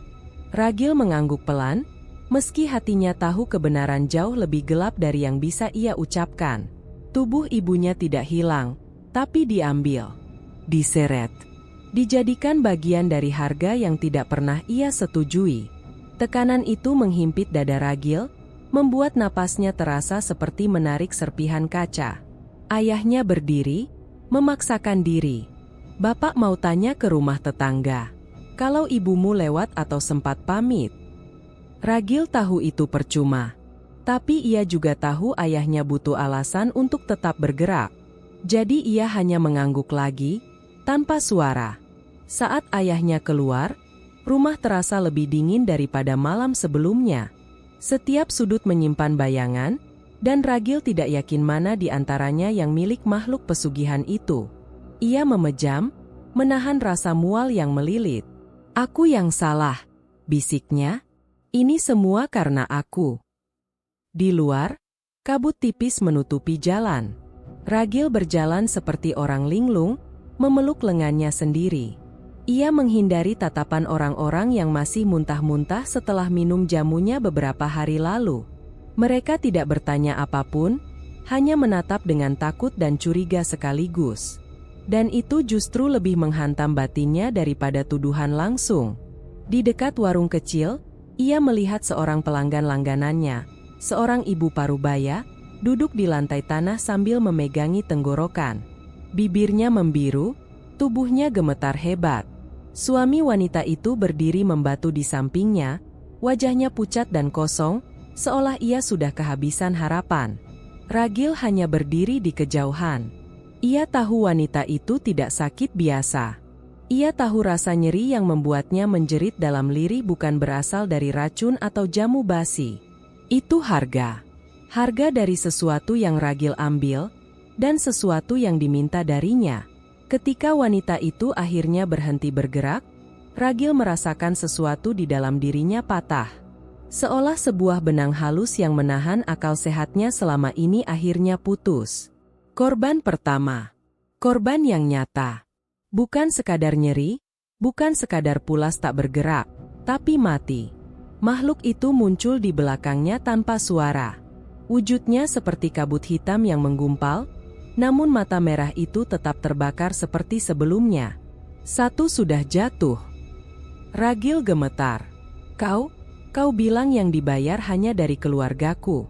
Kenapa ini terjadi?" Makhluk itu tidak tertawa. Tapi getaran udara di sekitar Ragil membuatnya merasa seakan sedang diejek. "Harga awal memang dari keluargamu. Harga berjalan dari mereka yang meneguk pemberianmu." "Tidak, aku tidak pernah ingin. Keinginanmu tidak lagi penting." Ragil menutup telinga, tapi suara itu menembus tulang dan daging. Sang suami wanita itu akhirnya menjerit histeris, memanggil bantuan. Ragil ingin mendekat, ingin meminta maaf, ingin mengaku bahwa ia penyebab semuanya. Namun setiap langkah terasa berat seperti kaki dibalut batu. Bukan karena takut dimarah atau dipukuli, tapi karena ketakutan yang lebih dalam. Apapun yang ia lakukan sekarang, hanya akan mempercepat pembayaran harga berikutnya. Ketika kerumunan mulai berkumpul, Ragil melangkah mundur, lalu berbalik dan berlari. Nafasnya tercekik. Ia tidak peduli kemana ia pergi. Ia hanya perlu menjauh dari tubuh kaku yang baru saja kehilangan cahaya hidup. Ia berhenti di pinggir sungai kecil di belakang desa. Airnya keruh, mengalir lambat. Di sini biasanya ia bisa menenangkan diri. Namun hari ini, sungai itu memantulkan bayangan kelam yang menunggu di belakangnya. Apalagi yang kau mau? Ragil menjerit ke arah air. Kenapa harus mereka? Makhluk itu muncul dari balik pepohonan, langkahnya tidak menghasilkan suara sedikit pun. Karena kau memberi. Karena kau membuka jalan. Ragil menunduk, tubuhnya bergetar hebat. Aku cuma ingin jamuku laku. Aku cuma ingin keluarga tidak susah. Harga selalu setara dengan kebutuhan. Kenapa harus nyawa? Makhluk itu mendekat, bayangannya bergulung seperti asap yang mengandung darah. Karena itu yang paling berharga. Dan kau ingin sesuatu yang tidak bisa beli dengan kerja keras biasa. Air mata Ragil mengalir tanpa bisa ia tahan. Aku salah. Aku tahu. Terlambat. Makhluk itu menunduk. Suaranya menjadi dingin dan dekat. Itu baru kehilangan pertama. Kau akan melihat lebih banyak. Berhenti. Suara Ragil pecah. Tolong, berhenti. Bayangan itu hanya berdiri di sana, seperti malam yang tiba lebih cepat dari seharusnya. Harga tidak berhenti. Kau yang akan dipaksa melihat semuanya. Ragil terjatuh ke tanah, tangannya mencengkeram lumpur sungai. Dunia di sekitarnya terasa mengecil, menelan dirinya ke dalam ruang sempit penuh kepanikan. Ia tahu ia tidak lagi hanya menjadi saksi. Ia adalah penyebab. Dan di balik desah angin, makhluk itu kembali berbisik. Siapkah kau untuk kehilangan berikutnya? Ragil. Bayangan makhluk itu masih menempel di ingatan Ragil ketika ia bangkit dari tanah berlumpur. Suara bisikan terakhirnya menusuk lebih tajam daripada angin sungai yang dingin. Telapak tangannya gemetar, namun tubuhnya bergerak sendiri, ditarik oleh rasa bersalah, ketakutan, dan sesuatu yang lebih gelap yang mulai merayap dari dalam dirinya. Ia berlari pulang tanpa menoleh ke belakang. Kabut pagi sudah memudar, digantikan sinar matahari yang pucat, seakan cuaca pun ikut menahan napas. Ragil melewati jalan setapak dengan langkah sempoyongan. Setiap napas terasa berat, seperti paru-parunya dipenuhi debu hitam. Ketika rumahnya terlihat di kejauhan, Ragil melihat pintu depan terbuka. Bayu berdiri di sana, tubuh kecilnya dilingkupi kecemasan. Anak itu menatap sekeliling, seolah menunggu seseorang yang tak kunjung datang. Sukma mana? Suara Ragil pecah begitu dekat dengan halaman. Bayu tersentak dan segera mundur. Ayah, dari tadi kakak nggak pulang. Ayah cari ibu juga belum. Bilang kakak pergi kemana? Ragil hampir berteriak. Tangannya mencengkeram pundak putranya terlalu keras. Bayu memejam, menahan sakit. Ke rumah, tetua desa. Kakak mau tanya soal? Tentang. Ragil tidak menunggu kalimat itu selesai. Tubuhnya langsung bergerak, berlari ke arah jalan berbatu yang menuju rumah tetua. Dadanya naik turun tak beraturan. Ia tidak memikirkan apapun selain satu hal. Makhluk itu tidak akan berhenti. Dan Sukma, dengan tekadnya yang keras, sedang mendekatkan diri ke bahaya yang jauh lebih besar daripada yang ia pahami. Angin sore menyapu wajah Ragil, dingin seperti ancaman. Rumah tetua tampak sepi saat Ragil tiba. Ia melihat pintu terbuka sedikit, seperti dicungkil paksa oleh angin. Ia mendekat pelan, lututnya bergetar, telapak tangan berkeringat dingin. Sukma, panggilnya. Tidak ada jawaban, hanya suara kayu tua yang bergesekan. Ia mendorong pintu, menciptakan derit panjang yang menusuk telinga. Ruangan itu berantakan. Kursi terbalik, kendi pecah di lantai, lembaran kertas kuno terhambur. Ada jejak langkah Sukma yang menuju ke pintu belakang. Ada juga goresan hitam memanjang di dinding, seperti bekas cakaran sesuatu yang tidak seharusnya ada di dunia ini. Ragil mencengkeram kusen pintu, menahan mual yang naik ke tenggorokannya. Makhluk itu sudah mendahului. Tanpa berpikir panjang, Ragil keluar melalui pintu belakang dan mengikuti jejak tanah yang terinjak. Jejak itu menuju ke arah hutan kecil di pinggir desa. "Sukma," bisiknya, lebih seperti doa daripada panggilan. Hutan itu redup meski matahari masih ada. Pepohonan memanjang seperti tombak, meneduhkan tanah yang lembab. Ragil masuk tanpa ragu, mengikuti napasnya yang tersengal, mengikuti naluri yang makin liar. "Sukma!" teriaknya lagi. Di antara dedaunan, terdengar suara ranting patah. Ragil menoleh cepat. Bayangan hitam bergerak cepat, tidak menuju dirinya, tapi menjauhi, membawa sesuatu. Atau seseorang. Tubuh Ragil langsung memanas. Ia berlari sekeras mungkin, menyibakkan daun yang menyambutnya seperti tangan-tangan dingin. Jeritan terpendam keluar dari tenggorokannya setiap kali bayangan itu menjauh sedikit lagi. "Aku nggak akan biarkan kalian ambil keluargaku," teriaknya, suaranya pecah. Langkah kakinya saling mengejar antara ketakutan dan tekad yang berubah menjadi keputusasaan. Ragil menepis cabang rendah, memaksa tubuhnya lewat celah sempit, menahan sakit perih di lengan akibat duri yang menggores. Setiap detiknya ia merasa Sukma semakin jauh. Tiba-tiba suara samar terdengar, "Ragil!" Detik itu, dunia berhenti. Ragil menoleh ke kiri, ke sebuah jalur sempit yang hampir tidak terlihat. Suara itu tidak keras, namun jelas, itu suara istrinya. "Sukma!" Ragil berbelok tanpa pikir panjang. Ia berlari melewati semak tajam, menembus jalur yang semakin gelap. Walau begitu, suara istrinya terus memanggil, seolah ditarik dari kejauhan. Namun semakin ia mendekat, suara itu berubah sedikit demi sedikit. Dari cemas menjadi berat, dari berat menjadi bergetar. Lalu perlahan berubah menjadi sesuatu yang membuat bulu kuduknya berdiri. Sebuah tiruan. Sebuah suara yang meniru Sukma tetapi tidak memiliki ruh di dalamnya. Langkah Ragil terhenti. Dadanya naik turun dengan liar. "Bukan, itu bukan kau." Bayangan hitam bergerak cepat di depan, melintas seperti kilatan. Ragil langsung mengejarnya kembali, memaksa tubuhnya tetap bergerak. "Jangan ambil dia," teriaknya. Hutan menggelegar dengan gema suaranya. Ia akhirnya mencapai sebuah dataran kecil dekat batu besar. Di sanalah ia melihat Sukma. Wanita itu terduduk, tubuhnya gemetar, wajahnya ketakutan. Bukan karena Ragil, tapi karena sesuatu di belakangnya. Makhluk itu berdiri di sana, tingginya hampir 2 kali tubuh manusia. Kabut hitamnya berputar lambat, dan 2 mata merah itu menatap Ragil tanpa berkedip. Sukma memeluk dirinya sendiri. "Ragil, tolong, jangan dekat-dekat." Ragil mendekat, meski kakinya bergetar. "Pergi dari istriku," desisnya. Makhluk itu mengeluarkan suara yang tidak bisa disebut tawa, namun terasa seperti cemoohan. "Kau mengejarnya seolah ia milikmu sepenuhnya. Padahal kau sudah menjual semuanya." "Tidak."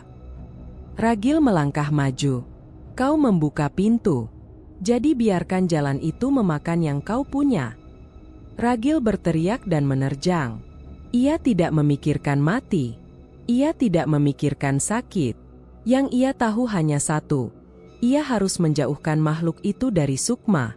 Bayangan itu menyebar seperti asap diterpa angin, lalu menutup kembali, membentuk wujudnya lagi di depan Ragil. Tangan hitam panjang itu mendorongnya keras. Ragil terlempar dan menghantam tanah, napasnya hilang sejenak.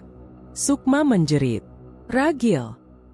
Ragil bangkit dengan tertatih, tubuhnya penuh debu, tapi matanya menyala dengan sesuatu yang belum pernah ia rasakan, keputusasaan yang berubah menjadi keberanian liar. "Aku tidak akan biarkan kau ambil dia," teriaknya lagi. Makhluk itu mendekatkan wajahnya yang tidak memiliki bentuk jelas. "Kau sudah memulainya. Kini kau melihat bagian berikutnya." Angin di sekitar mereka bergetar. Tanah terasa seperti bernafas. Bayangan hitam itu memanjang, menyentuh tanah seperti akar yang tumbuh dari kegelapan. Ragil melindungi Sukma dengan tubuhnya. Nafasnya tersengal. Jantungnya seperti ingin meledak. "Sukma," katanya pelan, "lari." Tapi Lari sekarang. Sukma menahan air mata, menggigit bibir, dan akhirnya berlari kembali ke arah jalur hutan. Makhluk itu langsung mencoba mengejar. Ragil menahan kaki makhluk itu, tubuhnya menabrak kegelapan yang dinginnya menusuk tulang. "Jangan sentuh dia!" teriaknya dengan seluruh tenaga yang tersisa. Bayangan itu menggulung, menekan, mencoba melepaskan diri. Namun Ragil bertahan, tubuhnya berjuang melawan sesuatu yang jelas tidak bisa ia menangkan. Tapi itu tidak penting. Yang penting hanya waktu. Agar Sukma bisa menjauh. Agar makhluk itu tidak langsung menghabisinya. Makhluk itu akhirnya menoleh ke arah Ragil, gerakannya lambat dan mengancam. "Kau hanya menunda, bukannya menyelamatkan." Tubuh Ragil mulai terangkat dari tanah, dicekik oleh tangan bayangan yang tidak berbentuk. Napasnya terputus, pandangannya bergetar. Namun sebelum kesadarannya memudar, ia melihat satu hal yang membuatnya bertahan sedikit lebih lama. Sukma sudah jauh, dan ia masih hidup. Untuk saat ini, Ragil terjaga dengan napas terputus, tubuhnya menggigil hebat. Udara di sekelilingnya basah dan dingin, seolah hutan itu menyerap panas dari darahnya.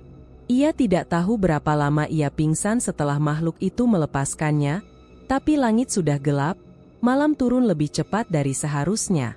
Saat Ragil berusaha duduk, tanah di depannya bergetar pelan. Daun-daun kering tersibak ke samping meski angin tak bergerak. Aroma belerang samar merambat, menusuk hidung. Ia merasakan tekanan aneh menghimpit dadanya, seakan seseorang menarik urat jantungnya dengan tali tak terlihat. Lalu seseorang berjalan keluar dari gelap. Ki Dharma. Wajah tua itu tampak berbeda. Matanya lebih dalam, kulitnya lebih pucat, dan senyumnya terlalu tenang untuk malam seperti ini. Seolah ia baru saja menyaksikan sesuatu yang tidak boleh disaksikan siapapun. "Ragil," ucapnya pelan. "Saatnya bicara." Ragil menelan ludah, tenggorokannya perih. Kau tahu semuanya. Kau yang mengatur semua ini." "Tidak mengatur." Ki Dharma mendekat, langkahnya tidak membuat suara, hanya membuka jalan. "Kau yang memilih masuk." Ragil mengepalkan tangan. Makhluk itu hampir mengambil Sukma. Ki Dharma berhenti tepat di depannya, menatap Ragil tanpa berkedip. "Karena kau belum menuntaskan apa yang kau mulai. Aku tidak akan memberi tumbal. Tidak satu pun dari keluargaku. Saat ini kau tidak punya pilihan lain. Kau bohong. Kau bilang hanya butuh penguat. Kau bilang cukup jamu, cukup darah kecil, bukan nyawa." Ki Dharma tersenyum pelan. "Ragil, rezeki besar tidak mungkin datang dari harga kecil." Suara itu terdengar lebih dari sekadar manusia. Ada gema gaib di bawahnya, seperti bisikan makhluk lain yang menyatu dalam setiap kata. Ragil mundur setengah langkah. "Aku tidak mau lagi. Sekarang hentikan." Ki Dharma menatapnya lama, lalu menghela napas. Tidak ada penghentian. Yang ada hanya pilihan. Ia mengangkat tangan, dan tanah di sekitar Ragil bergolak seperti air direbus. Dari celah tanah itu muncul kilatan merah, lalu bayangan panjang yang merayap ke kaki Ki Dharma. Makhluk pesugihan itu menyembul setengah tubuhnya dari balik tanah, seperti manusia yang ditarik keluar dari kubur yang terlalu sempit. Ragil mematung. Tengkuknya merinding hingga ke tulang. Makhluk itu tidak berbicara, tapi tatapannya menyampaikan satu hal, waktunya habis. Ki Dharma menunduk sedikit, berbicara seolah sedang mengajar murid nakal. "Kau menolak, tapi kau sudah memakai rezekinya. Kau sudah merasakan hasilnya. Kau sudah menyentuh pintu yang tidak bisa kau tutup sendirian." Ragil menggeleng cepat. "Tidak ada yang sepadan dengan nyawa keluargaku." "Kalau begitu," Ki Dharma melanjutkan lembut, "kau hanya perlu memilih tumbal lain." Ragil membeku. "Tidak." "Ya." Ki Dharma melangkah lebih dekat, menghadapkan wajahnya hampir sejajar. "Seseorang di luar keluargamu. Seseorang yang menerima jamumu. Seseorang yang sudah disentuh rezeki hitam itu. Ragil merasakan perutnya mual. Ingatan akan wanita parubaya yang mati sehari sebelumnya melintas begitu cepat, menusuknya seperti belati panas. Aku tidak akan membunuh siapapun. Kau tidak perlu membunuh, Ki Dharma menanggapi. Hanya perlu mengarahkan. Ia menggerakkan jarinya. Makhluk itu bergeser, menyeret bayangan hitam di tanah. Biarkan kami memilih untukmu. Tapi kau harus menunjuk. Ragil memelototkan mata. Kau ingin aku menyerahkan nama? Satu nama, jawab Ki Dharma ringan. Hanya itu. Dan setelah itu, selesai. Ki Dharma tidak langsung menjawab. Matanya bergeser sedikit, menatap makhluk yang terus menunggu di belakangnya. Untuk satu masa, katanya akhirnya, rezekimu stabil, keluargamu aman, tidak ada yang disentuh, tidak ada yang dikejar. Ia mendekat lagi, dan Sukma tidak akan lagi dipanggil oleh suara yang bukan suaranya. Ragil menutup wajahnya. Sesuatu di dalam dirinya runtuh perlahan, seperti bangunan retak yang akhirnya pasrah dihantam angin. Sukma, Bayu, ibunya sudah pergi. Ayahnya terguncang. Pelanggan pertama sudah menjadi korban. Kematian itu masih terbayang jelas, mata membiru, tubuh gemetar, napas terakhir yang patah begitu cepat. Aku tidak bisa, Ragil berbisik. Aku tidak bisa memilih. Ki Dharma berjongkok di depannya. Nada suaranya berubah halus, seperti menawarkan kenyamanan palsu. Kalau kau tidak memilih, Ragil, maka jalannya akan mengambil sendiri. Ia menunjuk dada Ragil. Dari rumahmu. Darah Ragil mendadak dingin. Ia memegang tanah agar tidak roboh. Jangan sentuh mereka. Kalau begitu, sebut satu nama. Ragil terdiam. Sunyi hutan menusuk telinga. Hanya detak jantungnya yang terdengar, keras, kacau, putus asa. Jamu yang kau jual sudah menandai banyak orang, Ki Dharma menambahkan sambil berdiri kembali. Mereka sudah berada di jalur yang sama. Tinggal kau yang menentukan siapa yang berjalan sampai ujung. Ragil tidak mampu bicara. Napasnya pendek-pendek, seperti paru-parunya kehabisan ruang. Ki Dharma menatapnya dengan sabar. Satu nama, Ragil. Hanya satu. Dan keluargamu aman. Bayangan makhluk itu merayap mendekati kaki Ragil, seperti ular gelap yang menawarkan kehangatan maut. Dalam kepanikan dan ketakutan paling dalam, satu wajah muncul di benaknya. Seorang pelanggan yang pernah berteriak padanya karena jamu telat diantar. Seseorang yang kasar. Seseorang yang pernah berkata Ragil tidak akan berhasil dalam hidup. Ragil memejam. Tubuhnya bergetar hebat. Tidak. Bukan karena orang itu jahat. Bukan karena ia pantas. Tapi karena pikiran itu muncul begitu mudah. Dan itu menakutkan. Ki Dharma mendekat. Suara lembutnya memaksa keputusan. Ucapkan. Ragil membuka mata. Nafasnya pecah. Tenggorokannya kering. Ia tahu sekali ini bukan sekadar memilih seseorang. Ini memilih menjadi sesuatu. Ia menatap Ki Dharma, lalu makhluk itu, lalu tanah yang retak di bawahnya. Dan ia tahu, apapun yang ia pilih malam ini akan mengubah segala sesuatu yang tersisa dari hidupnya. Udara malam itu seperti berhenti bernapas. Tidak ada angin, tidak ada suara, hanya desis halus dari tanah basah yang mengeluarkan aroma besi dan darah. Seolah bumi sendiri sedang menahan sesuatu agar tidak meledak keluar. Ragil berdiri di tengah lingkar tanah yang baru saja digores Ki Dharma dengan pisau pendek tanpa gagang. Lingkar itu bergetar sangat pelan, kadang memantulkan kilau merah gelap dari api kecil yang menyala di empat sudut ruangan. Ragil masih menunduk, dada naik turun cepat, tangan gemetar tanpa bisa ia kendalikan. Tekanan keputusan yang ia buat barusan belum sempat reda, namun ritual sudah bergerak sendiri seakan tidak membutuhkan keinginannya lagi. Ki Dharma menatapnya tanpa kedip. Mata tua itu hitam seluruhnya. seperti dua lubang yang menganga menuju jurang tanpa dasar. Sudah kau tentukan jalannya? Suara Ki Dharma berat, serak, namun tidak meninggi. Yang hidup harus menerima bagian akhir dari janji yang kau buka sendiri. Ragil tidak menjawab. Lidahnya seperti menempel di langit-langit mulut. Dadanya menegang, pikiran berputar kacau. Ia tahu persis apa yang ia lakukan barusan, kata-kata apa yang lolos dari mulutnya, keputusan yang tidak mungkin dibatalkan. Tetapi bagian dirinya yang masih berpegang pada akal sehat menolak menerima bahwa garis hidupnya sudah tidak lagi miliknya. Lingkar itu mendadak memerah. Bukan cahaya, bukan pantulan api, tetapi merah seperti sesuatu di bawah tanah sedang mendidih dan ingin pecah menembus permukaan. Tanah berdenyut di bawah kaki Ragil. Dan dari celah-celah itu, suara lirih terdengar. Rintihan jauh. Tangis. Sekarat. Suara yang tidak mungkin datang dari dunia yang masih diberkati cahaya matahari. Ragil mundur selangkah. Aku tidak. Tidak ada ruang untuk menarik diri. Ki Dharma memotong cepat. Pesugihan tidak pernah gagal menagih. Kau tahu itu sejak awal. Aku tidak mau. Teror ini, Ki Dharma membungkuk mendekat, wajahnya hanya sejengkal dari Ragil.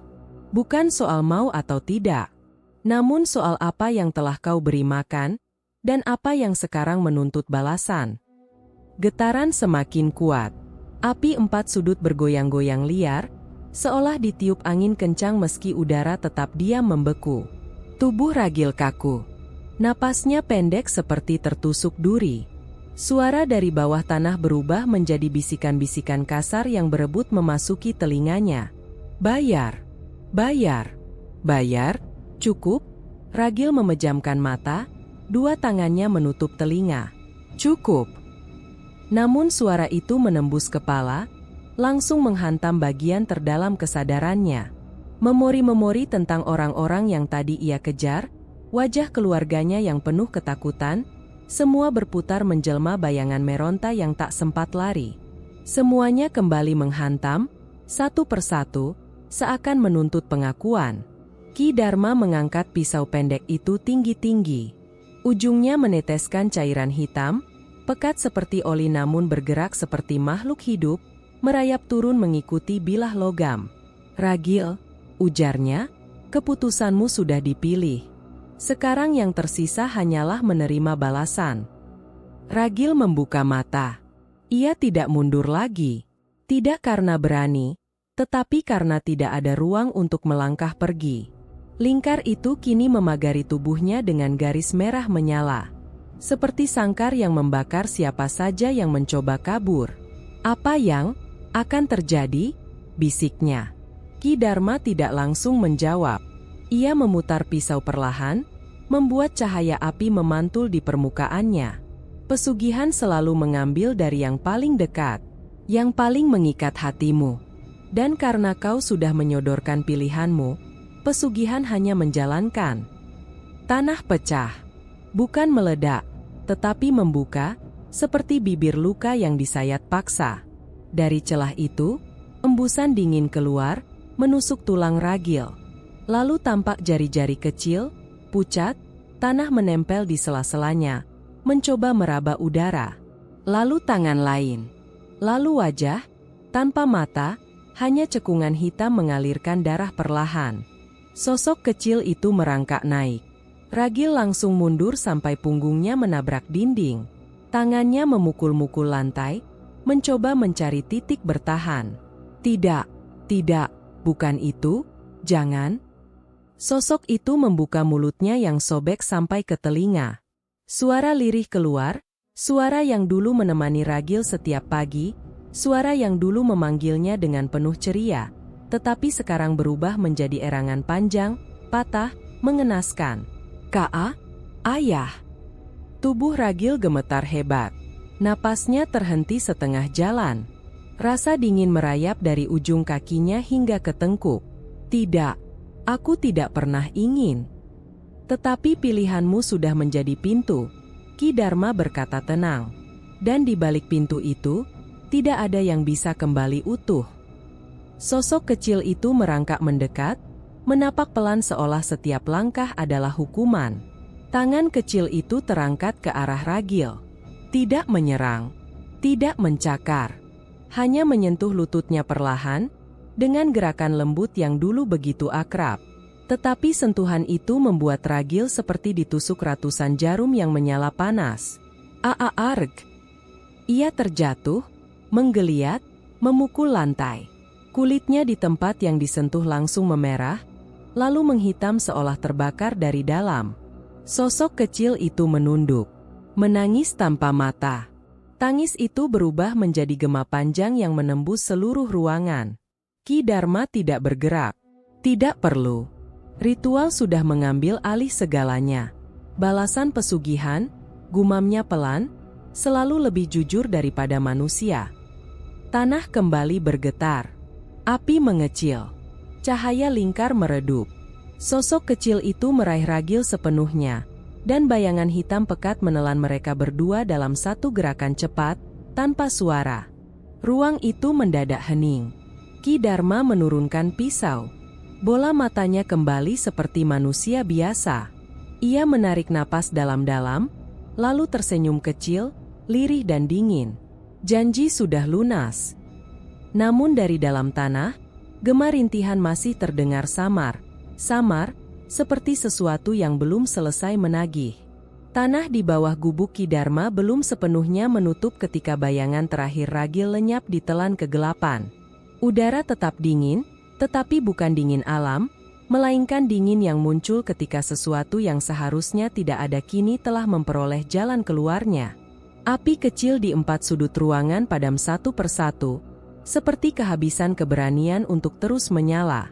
Pintu gubuk itu terbuka perlahan oleh angin yang tidak pernah berhembus.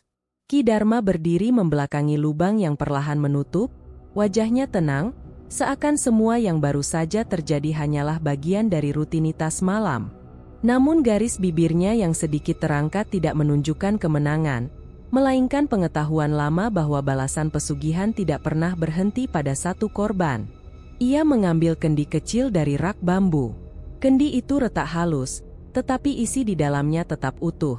Cairan coklat pekat, jamu ramuan keluarga Ragil, resep turun-temurun yang dulu diberikan dengan tangan bersih dan niat baik. Kini aroma jamu itu berubah samar, ada sesuatu yang lebih berat, lebih lembab, seperti bau tanah yang baru dibuka paksa dari liang dalam. Ki Dharma membuka kendi dan menuangkan setetes jamu itu ke tanah yang masih hangat. Tidak ada mantra, tidak ada perintah. Ia hanya menunduk perlahan, menunggu. Tanah berdenyut. Sungguh halus, namun cukup untuk menggetarkan lutut orang biasa. Ki Dharma menutup kendi itu lagi, lalu menyimpannya ke dalam kantong kain hitam. Tidak ada emosi yang tampak di wajahnya, tetapi ia tahu, apapun yang keluar barusan bersama Ragil, apapun yang merangkak dari perut tanah pada ritual terakhir, belum berhenti berjalan. Dan ia tahu kemana makhluk itu akan pergi. Sementara gubuk itu kembali tenggelam dalam gelap, warung jamu Ragil berdiri kosong di pinggir jalan desa.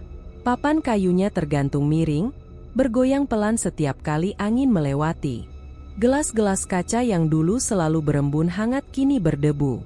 Bau rempah yang dulu menenangkan kini tergantikan oleh anyir samar yang menusuk hidung pada jarak tertentu. Lampu di pojok warung menyala sendiri. Tidak ada tangan yang menekan saklar. Tidak ada suara langkah. Hanya cahaya kekuningan yang mengisi ruangan, cahaya yang tidak seharusnya bisa menyala karena listrik sudah diputus sejak pagi. Di meja paling tengah, botol-botol jamu perlahan bergetar. Seolah ada langkah tak terlihat yang berjalan di antara mereka. Sebuah kursi terseret perlahan. Tidak keras, tidak mendadak, tetapi cukup untuk membuat bulu tengkuk siapapun berdiri. Lalu, dari sudut warung, terdengar suara lirih yang begitu samar sehingga sulit membedakan apakah itu berasal dari seseorang atau dari sesuatu yang meniru manusia. "Mas, jamunya satu." Suara itu pecah di ujung, seperti pita suara yang terbakar separuh. Pintu warung terbuka sedikit, meski tidak ada tangan mendorongnya. Angin dingin menyusup masuk, membawa aroma tanah basah, aroma yang sama dari gubuk Ki Dharma tadi malam. Di balik pintu itu, sosok kecil berdiri, tidak bergerak, tidak berkedip. Hanya bayangan bertubuh kecil dengan cekungan hitam di tempat mata seharusnya berada. Tanah menempel di rambutnya. Jari-jarinya kaku, seperti baru keluar dari liang yang terlalu sempit. Ia masuk, tidak berjalan, melainkan meluncur perlahan, seakan lantai menariknya masuk tanpa izin. Sampai ia berhenti tepat di depan meja tempat Ragil biasa meracik pesanan. Tangan kecil itu terangkat, menunjuk kendi jamu yang paling besar. Kendi yang, tanpa suara, mulai berdenyut.